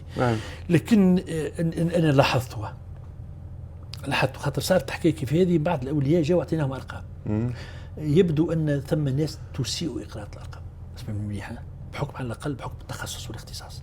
فهمتي تو مع احترامي لكل الاولياء، مش اي واحد نجم يقرا الارقام. يكفي انه نقول لك البيجي توقع عن كذا، اقول لك يمشي هو ديريكت او عندهم كذا، في بيجي ستام بيجي مش معناه راهو عندي انا بيجي راهو هذه اموال يتوقع ان كما تو نجي نقولوا تو انا متعثر عليش عندي حوالي 4 مليون، اسمعني مليح، ما زالت فلوس غير خاصه عند الاولياء. تسمع بيا ولا؟ معناها هاي فلوس هذه كلامك صحيح أن ثم نوعين نتاع أرقام تبسطها وتحاول تهبطها للأولياء، وصار هذا هبطنا لبعض الأولياء أرقام. يمكن يبدو أنه الولي مش كله ما عنده مصداق في الأرقام التي تطلقها المدرسة، وأظن حتى كي تنشروا يعني حتى ننشروا، وأظن أن أكثر معناها حاجة تخدم عليها هي أنك تكسب ثقة الولي. وقت الولي يكسبك الثقة هو تو يجيب من نحس انه ما فماش ثقة من الولي ما فماش ثقة. نحس أنه ما فماش ثقة. نحس أن الولي تو من ناحية يخلي عندك ولده يأتمنك، لكن يحس أنه يحب نبورت يعمل لك أي حاجة في الجانب هذا. علاش؟ هو الولي أنا بقدر ظرف وخطر، مش الولي اللي عنده صعوبات في الإخلاص، ديما يطعن الارقام نتاعهم غالطه وكذا، ونهار كلهم يطلبوا في فلوس. نقراو فيها كل يوم احنا على الفيسبوك وعلى الواتساب توصلنا، تكلموا الو مسيو عليك عندك شيك نتاعك باش تجي تخلصه، ولا عندك ايشيونس باش تجي تخلصها ولا حاجه، يسي مرات كلام خايب راه تكلموا دائما يسمح الكلام. شنو تعرفوا كي تطلبوا فلوس انتم معناها. ورغم ذلك ثم مجموعه كبار من الاولياء متفاهمين ويحاولوا يجي مد يد المساعده، وثم الايجابي موجود والسلبي موجود، فهمتني؟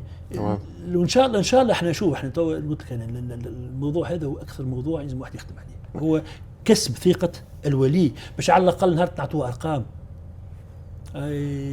يقول والله ارقام صحيحه، وانا متاكد اي ارقام نعطوها لي صحيحه ما عندنا ما نخبوا. واضح.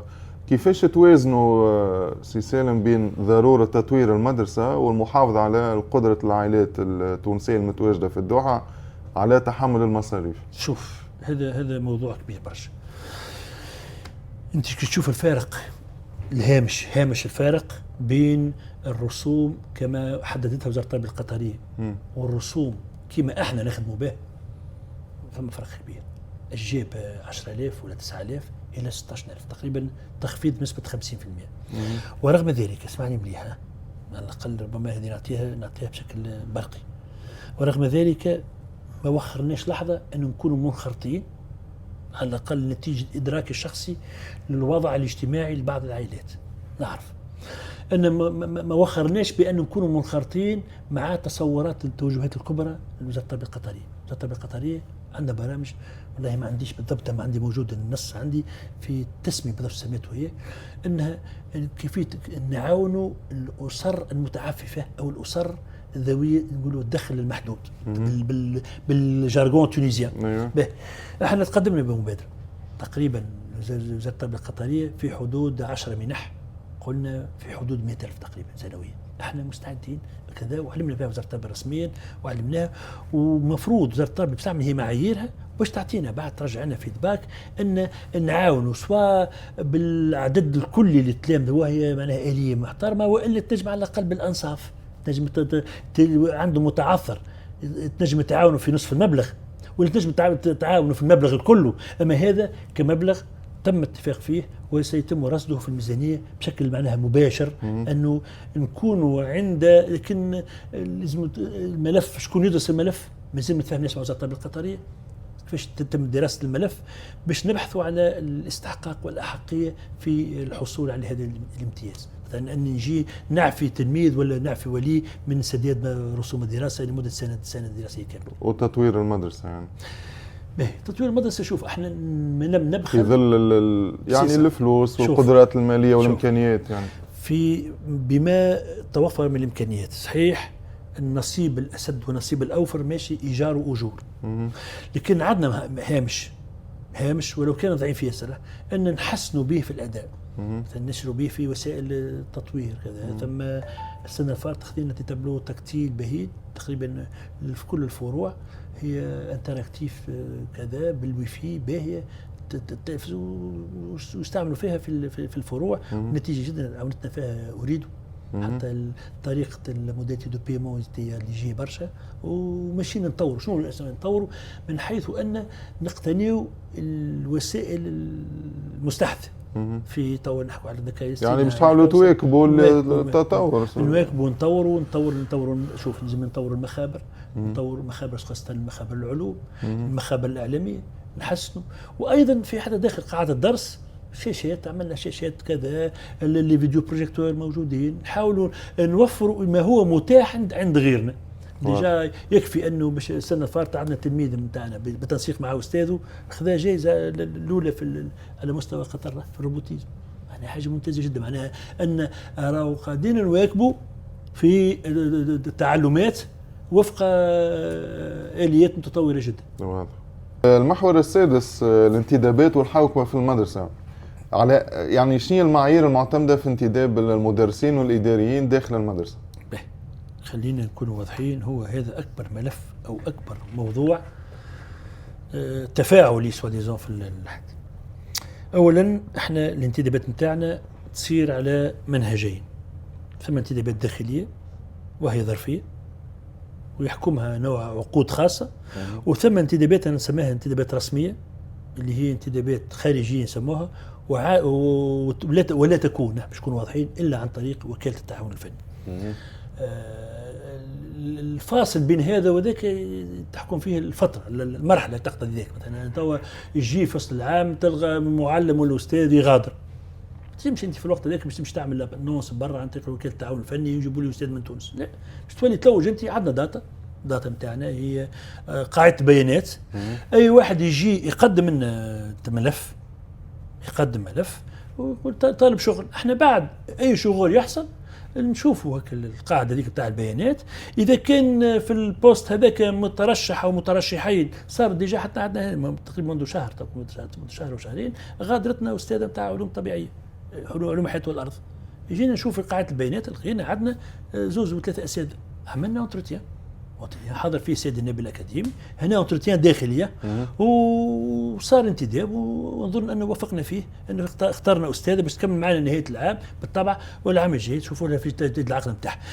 العقود الخارجيه طبعا تكون عن طريق وكاله التعاون الفني ديما بحضور لجان وكل المحاضر موجوده، انه يتم اختبار. عندنا المقاييس موجوده متفق فيها.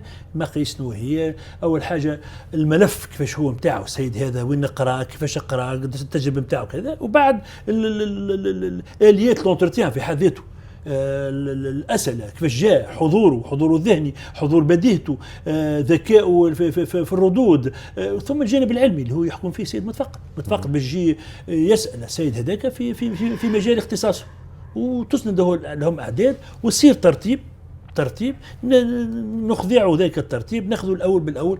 مثلا احنا عملنا 20 واحد، أنا حاجتي ب10 ناخذوا العشرة الأوائل، وكله مثبت سي أيمن بمحاضر وكذا. كيفاش تضمنوا الشفافية وتكافؤ الفرص في الانتدابات؟ شوف، نضمنوها بوضوح الآلية. أعطيك أنا مثال. مثلا نفترض أنه بوست معين فرغ هكا ولا هو يصوره لمعنى التسميات لا، كل تسميات خاضعة إلى آلية وإلى شرائط. ما نصورش أنا باش أعطيك وزارة التربية الاعتماد مثلا وجيب شيخ أستاذ في غير اختصاصه يدرس في غير اختصاصه، طبعا لا. معناها أول حاجة هي الشفافية، أنه يكون الأستاذ ذاك في الاختصاص، ونحن نفرض عليه اسكو قرر في تونس ولا لا، وبعد نشوفوا احنا لازم يكون قرر في تونس وخاضع إلى التجربة البيداغوجية في تونس، وبعد يصير اللي يحدد الشفافيه في الضبط هو العدد المسند للسيد هذاك وقت اللقاء نتاعو. اذا كان هو يفرض روحه ياخذ معنا عدد الجمله نتاعو 16 ولا 17، بالطبع باش يكون انت باش تكون خير مني انا، بس طبعا باش تكون كذا. ودو بليس اللجنه اللي هي تشتغل على الامر هذا مش واحد ولا اثنين، على الاقل وصلنا نخدموا بلجان فيها 6 و7 واكثر حتى من هذا. كان يوما ما كانت عندنا مجالس احد اعضاء المجالس يكون حاضر معنا باش يشوف مدى احترام الاجراءات. حتى السنه الفارطه احنا كنا انتدبنا معلمين وساده من تونس، كان معنا السيد من الدوحه عبر الزوم، مكناه من الزوم باش يراقب ويبدي رايه. ربما ثم انحراف ما في جهه ما لنوع ما يسجل، وطبعا بعد يعمل التقرير نتاعو، يكون التقرير نتاعو. على ذكر المجالس، مجلس الامناء مازال ينشط معكم في المدرسه يعني؟ لا، مجلس الامناء صدر في شانه قرار.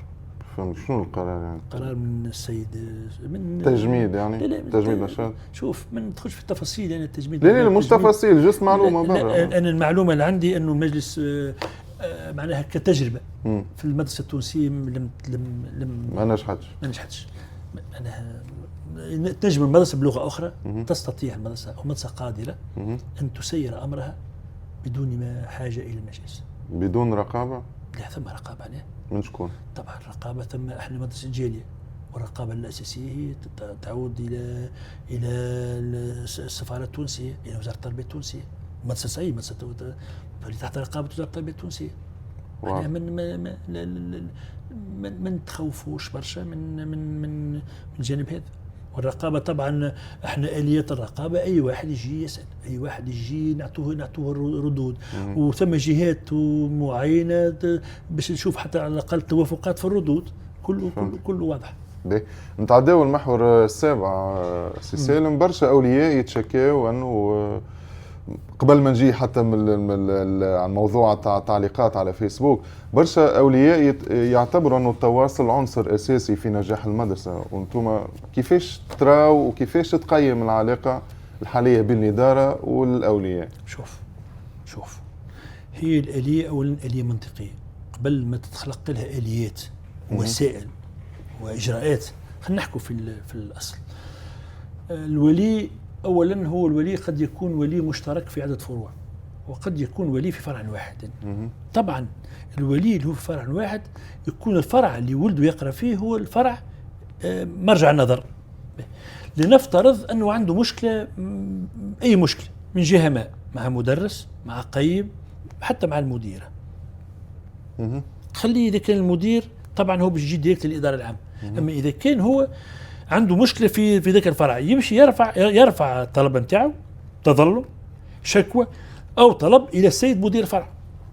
السيد مدير الفرع يدرس، يعطينا. طبعا نحن نتواصلوا وعندنا آليات وعندنا إحصائيات وتتبعات ومتابعات و طبعا هو عند حتى وإن خضع للولي واستجاب لطلبه، طبعا يرفع رجع صداس وديزون للإدارة العامة باش يعطينا. نحن نتلقوا تقريبا يوميا تقارير يومية، اسمعني مليح، تقارير يومية من سائر الفروع. إذا كان الولي لم يقتنع بالخدمة التي أسديت له من يجي للإدارة العامة ويعطينا الطلب نتاعه. وأحيانا الولي يستبق كل شيء ويجي للإدارة العامة، وقت احنا نرجعوا لإدارة الفرع لدراسة الطلب هذاك والنظر حتى في الشكوى اللي فتح، أحيانا حتى فتح تحقيق. يجي ولي يقول لي ولدي تعرض إلى عنف ولا حاجة كبيرة، ما نجيبش نجاوبه في الوقت، خاطر ما عنديش المعلومة. دونك يلزمنا ناخذ حيز من الزمن كافي أن نتحروا احنا كإدارة، نحقوا في العمل كذا، وناخذوا القرارات المناسبة، القرارات الإدارية المناسبة في الغرض، ويتم إعلام الولي.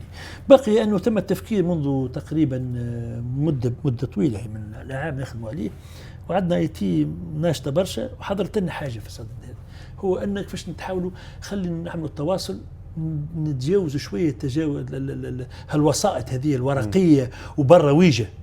علاش ما نحلوش نافذة رقمية سواديزون؟ ايوه، معناها تكون تواصل ديريكت مع الولي. عملناها بطريقة هذا في إطار تطوير قنوات التواصل وتكون واضحة ومفهومة وسهلة يعني. بالضبط. الولي بالطبع بخاطر باش يجي دوا سيدونتيفي المعرف نتاعو، ولد وين يقرا كذا، ويتواصل مع إدارة الفرع، وين كمان ينجم أنه يتواصل ديريكت مع الإدارة العامة، ويتلقى رد بطريقة مباشرة. خاصة وتوا احنا نطمحوا إن شاء الله ان حتى الردود باش تكون ردود ذكيه. تعرف انت توا ثم اجابات تتشابه، ما يبقاش واحد جابوه وحده، ثم الذكاء الاصطناعي توا يتولى يعمل ريكورد نتاع الاجوبه، وتكون الاجوبه اذا كانت في نفس التام يجاوب بنفس الطريقه. وعملنا برشا تجارب على النمط هذا، وبحول الله لا باس.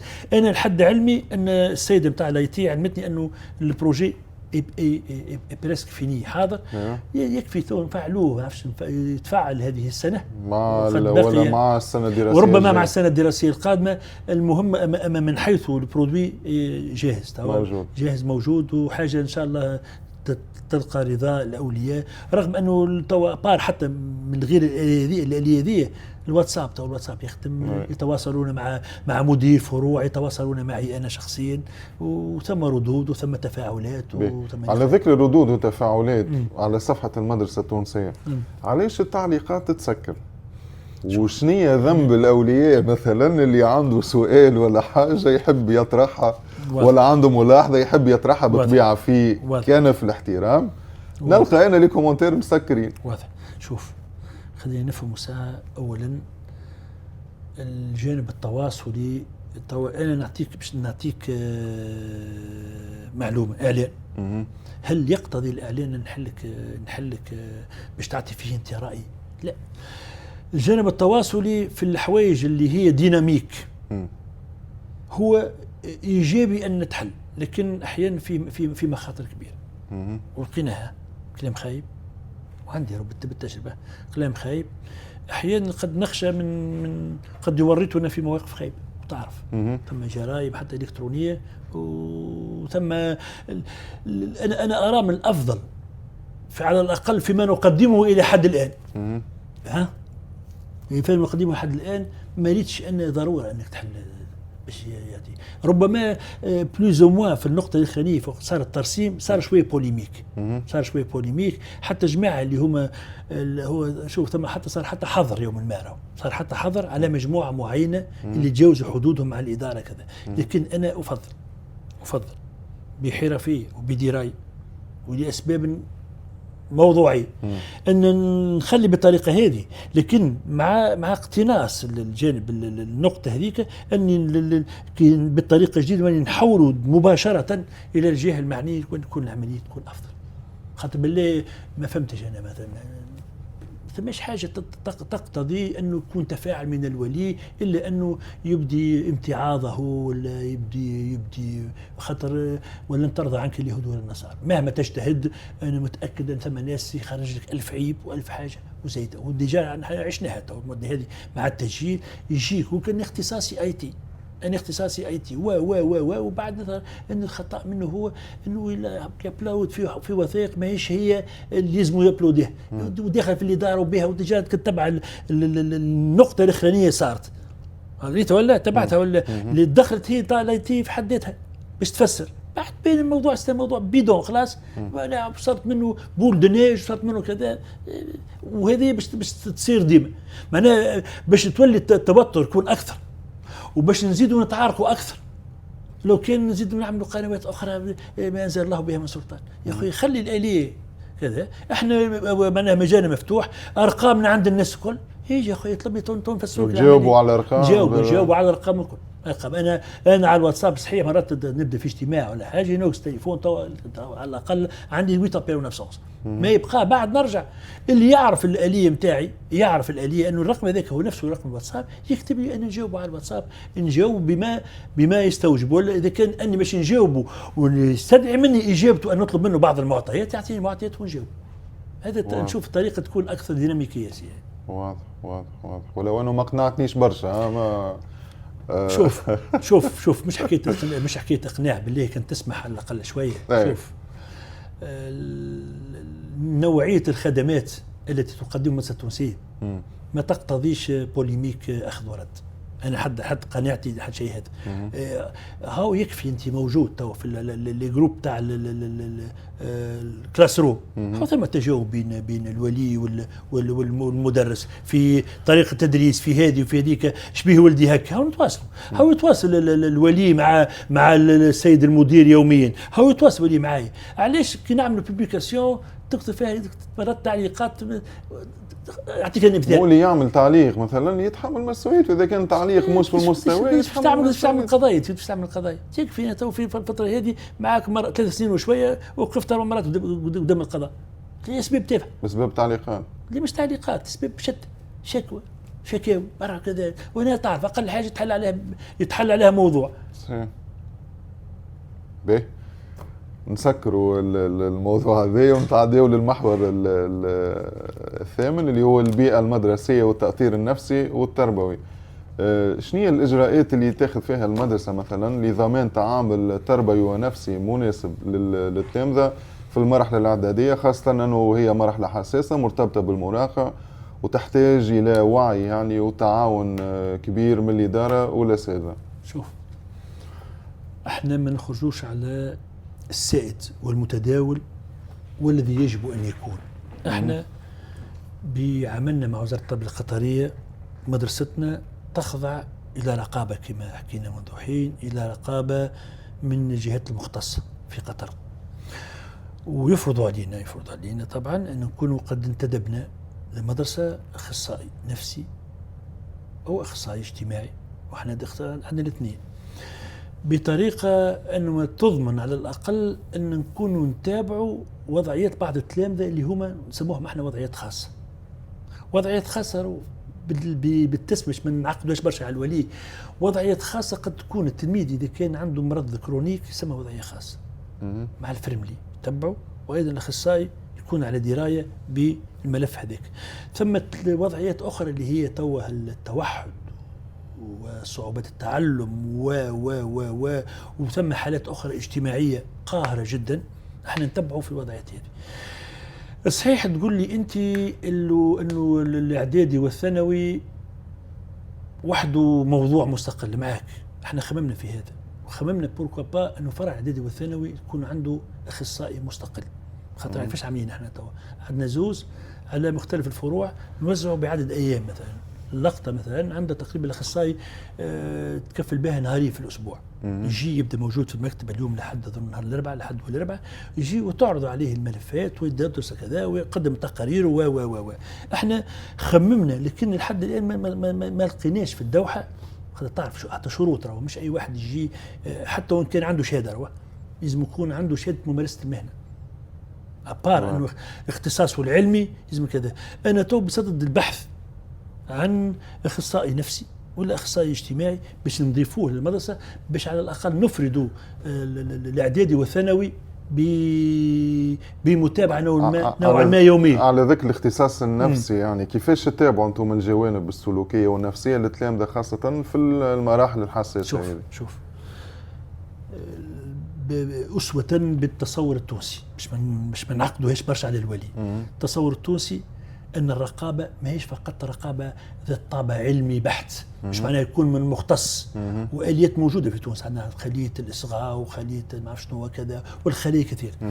أولا أول عملية لمتابعة الحالات يقوم بها المدرس والقيم، هذوما أكثر ناس يعني هو في علاقة مباشرة مع التلميذ. بالطبع هو في علاقة يومية مع التلميذ. وعدنا طبعا من الذكاء المعلمين وسادتنا أنهم يفطنوني وينبهونا إلى الحالات التي تستدعي تدخل العاجل، ونحن ندرس الملف. وقتها ثم يدخل دور الأخصائي النفسي معناها في كومون ديتيكتي لي باش نتم تفطن الحالات. احنا الناس كلها تقريبا عندنا لي كاميرات سيرفيونس في المواقع الكل، معناها نشوفوا كذا اي سلوك يظهر لنا غير عادي نتابعه ونراقبه. تعرف انت حتى في معناها عندنا خشيه حتى من شنو اللي يجرى في خارج فضاء التمدرس. تو في القسم بعد من القسم من القاعه القاعه لكلوار في الساحه العامه شنو اللي يجرى، احنا قاعدين نتبعوا في كل الوضعيات حاله بحاله ونتبعوها. بعد احنا نعرضوا الحالات هذيك على الاخصائي، على الاخصائي والاخصائي فينا بتقارير، واحيانا قد نستنجد في بعض الحالات مثلا لقينا هذا حاجه غير عاديه نستدعوا الولي. وهما ديجا حتى الاولياء منذ مده ابدوا نوع من الامتعاض بوجود الفزع في المدرسه، واحنا ما نسويش فزع، احنا ما نستدعوهاش. انما في بعض الحالات يصير عنف شديد بين التلاميذ، تلميذ ضرب تلميذ. انت كنت تطلب ان تريبل ناين وتكلم احنا مش الامبولانس، مش الدوائر الصحيه اللي تجاوبك، هي الدوائر الامنيه. يقول لك شنو صار؟ يقول له تلميذ ضرب تلميذ، اوتوماتيكمون تجي الامبولانس ويجي معاه كذا، وبعد الولي نعملوا في صلح بين الولي، وثم الولي يفهم ولا، وبعد يمشي الولي وتصير في قضيه لبرا. هذه هي تقريبا مجمل الوضعيات اللي تعالج فيها المدرسه، وبشكل اكبر اللي هي في كلامك صحيح اللي هي في الترونش داج هذه تاع الاعدادي والثانوي. في الابتدائي بلوز موا أقل برشا. المحور التاسع وقبل الاخراني اللي هو الهوية التونسية والانفتاح على المحيط.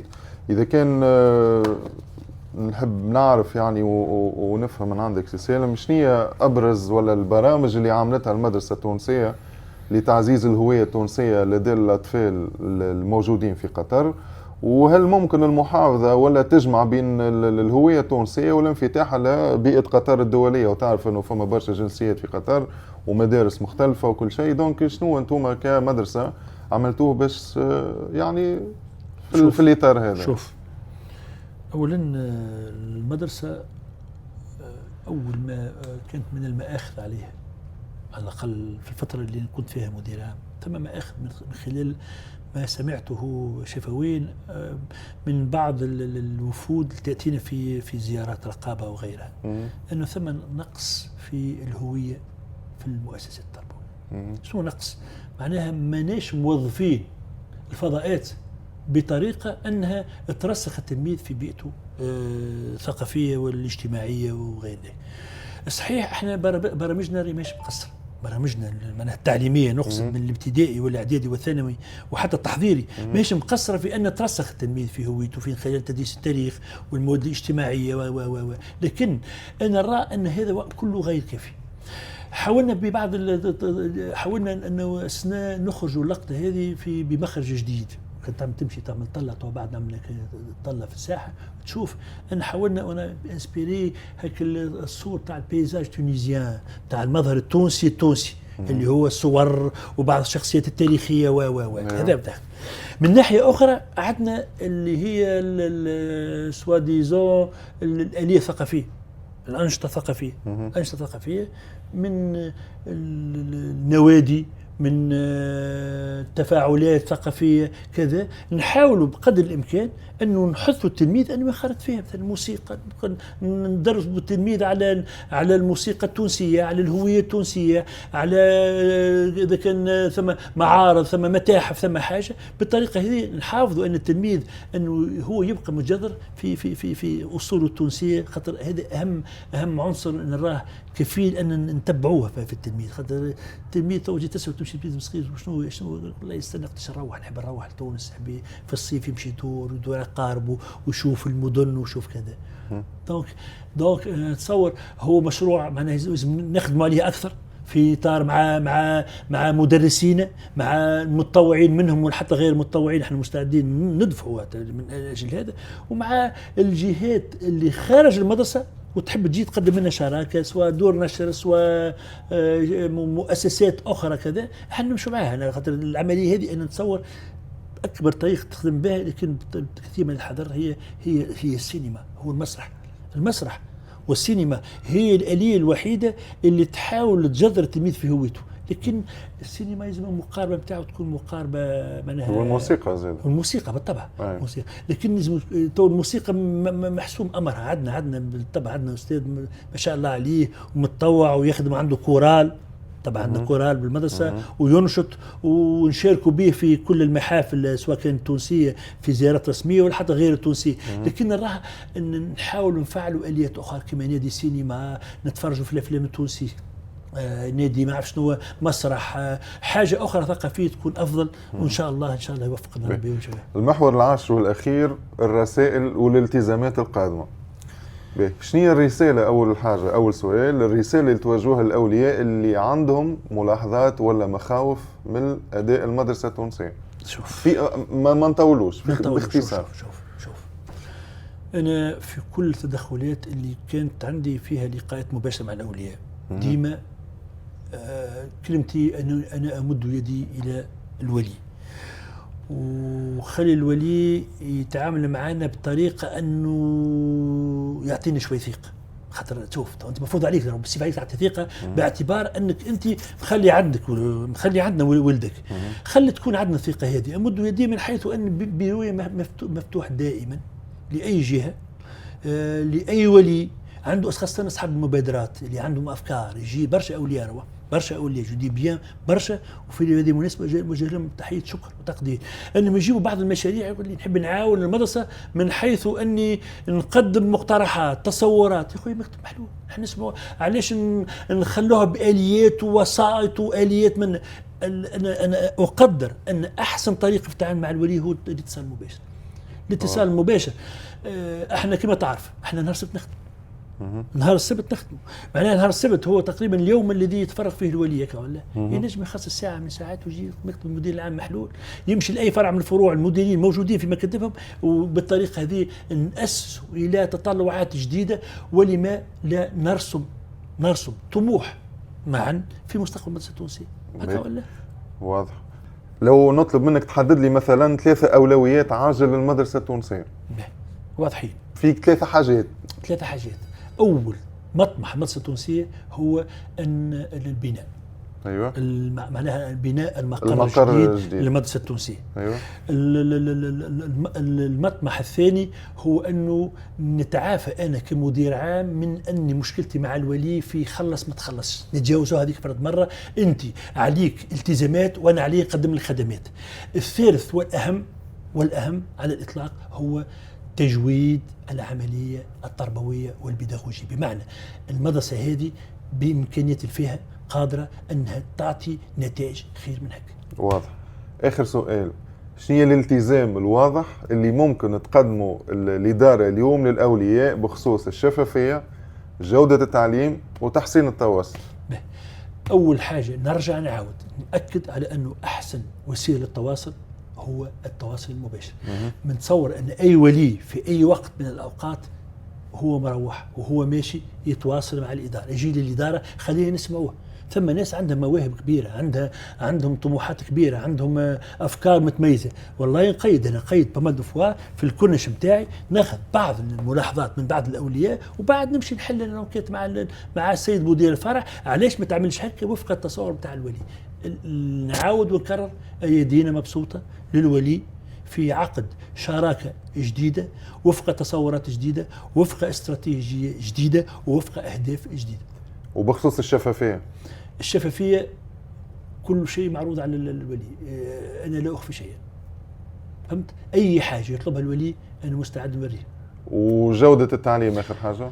جودة التعليم مطمح الناس الكل رغم من سوف لا جيستيون دو ماس راهي صعيبة برشا. نجير تقريبا 3800 تلميذ 3700 تلميذ، العدد كبير. الرهان على الجودة يتطلب رسم خطط مش قصيرة المدى، على الأقل متوسطة المدى إن لم أقل بعيدة المدى، لكن ممكن.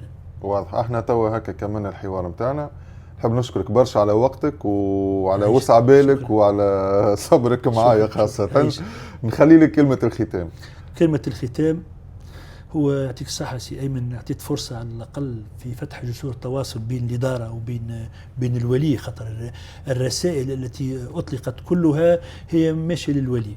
ونأكد ديما نأكد المدرسة هي مدرسة الجالية التونسية، وأننا ما نحن إلا موظفون فيه، ونقدم فيها خدمات، ومعناها تزول خدماتنا بزوال المدة التي نقضيها فيها.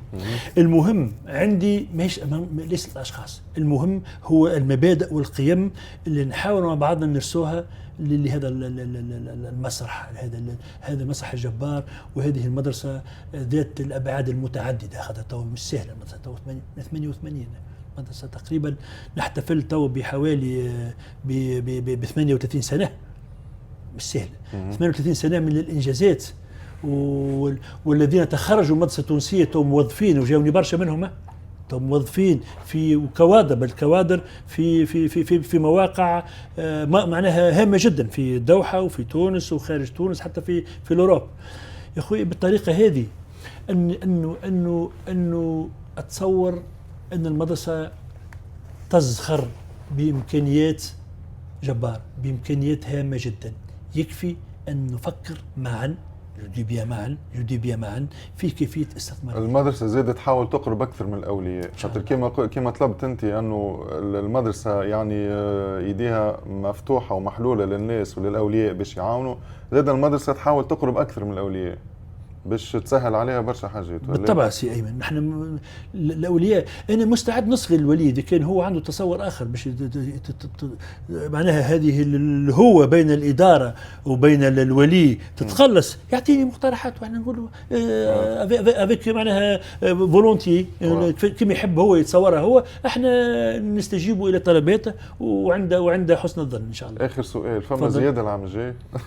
لا أنا نقول لك فما زيادة. شوف لا مش حكاية زيادة، ما نجمش. لا باختصار يعني عاملين برنامج نتاع زيادة في الرسوم العام الجاي ولا لا؟ شوف ما ثماش حتى حاجة مرسومة، بقي إن اقتضى الأمر الزيادة ستكون هناك زيادة، إن اقتضى الأمر بقاء على نفس التسعير تبقى نفس التسعير.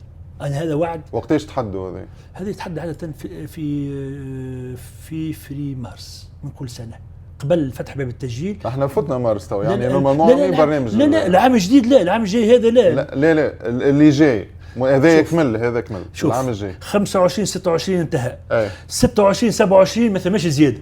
صحيح اعطيناه من السياسه الماليه وحددنا الرسوم. صحيح انت تحكي على 27 28 وقتها اي لا نحكي على لا العام الجاي ما ثماش زياده واعلمنا الاولياء بذلك. واضح. باهي برشا، يعطيك الصحه سي سالم وبارك الله فيك ويعطيك الصحه. وان شاء الله في لقاءات اخرى باش كالعاده تزيد تنورنا وتوضح لنا. يعيش سي ايمن، سعيد بهذا اللقاء. يعيش. وان شاء الله نكون عند حسن ظن الاولياء. يعيشك ان شاء الله في فرص قادمه. شكرا خويا.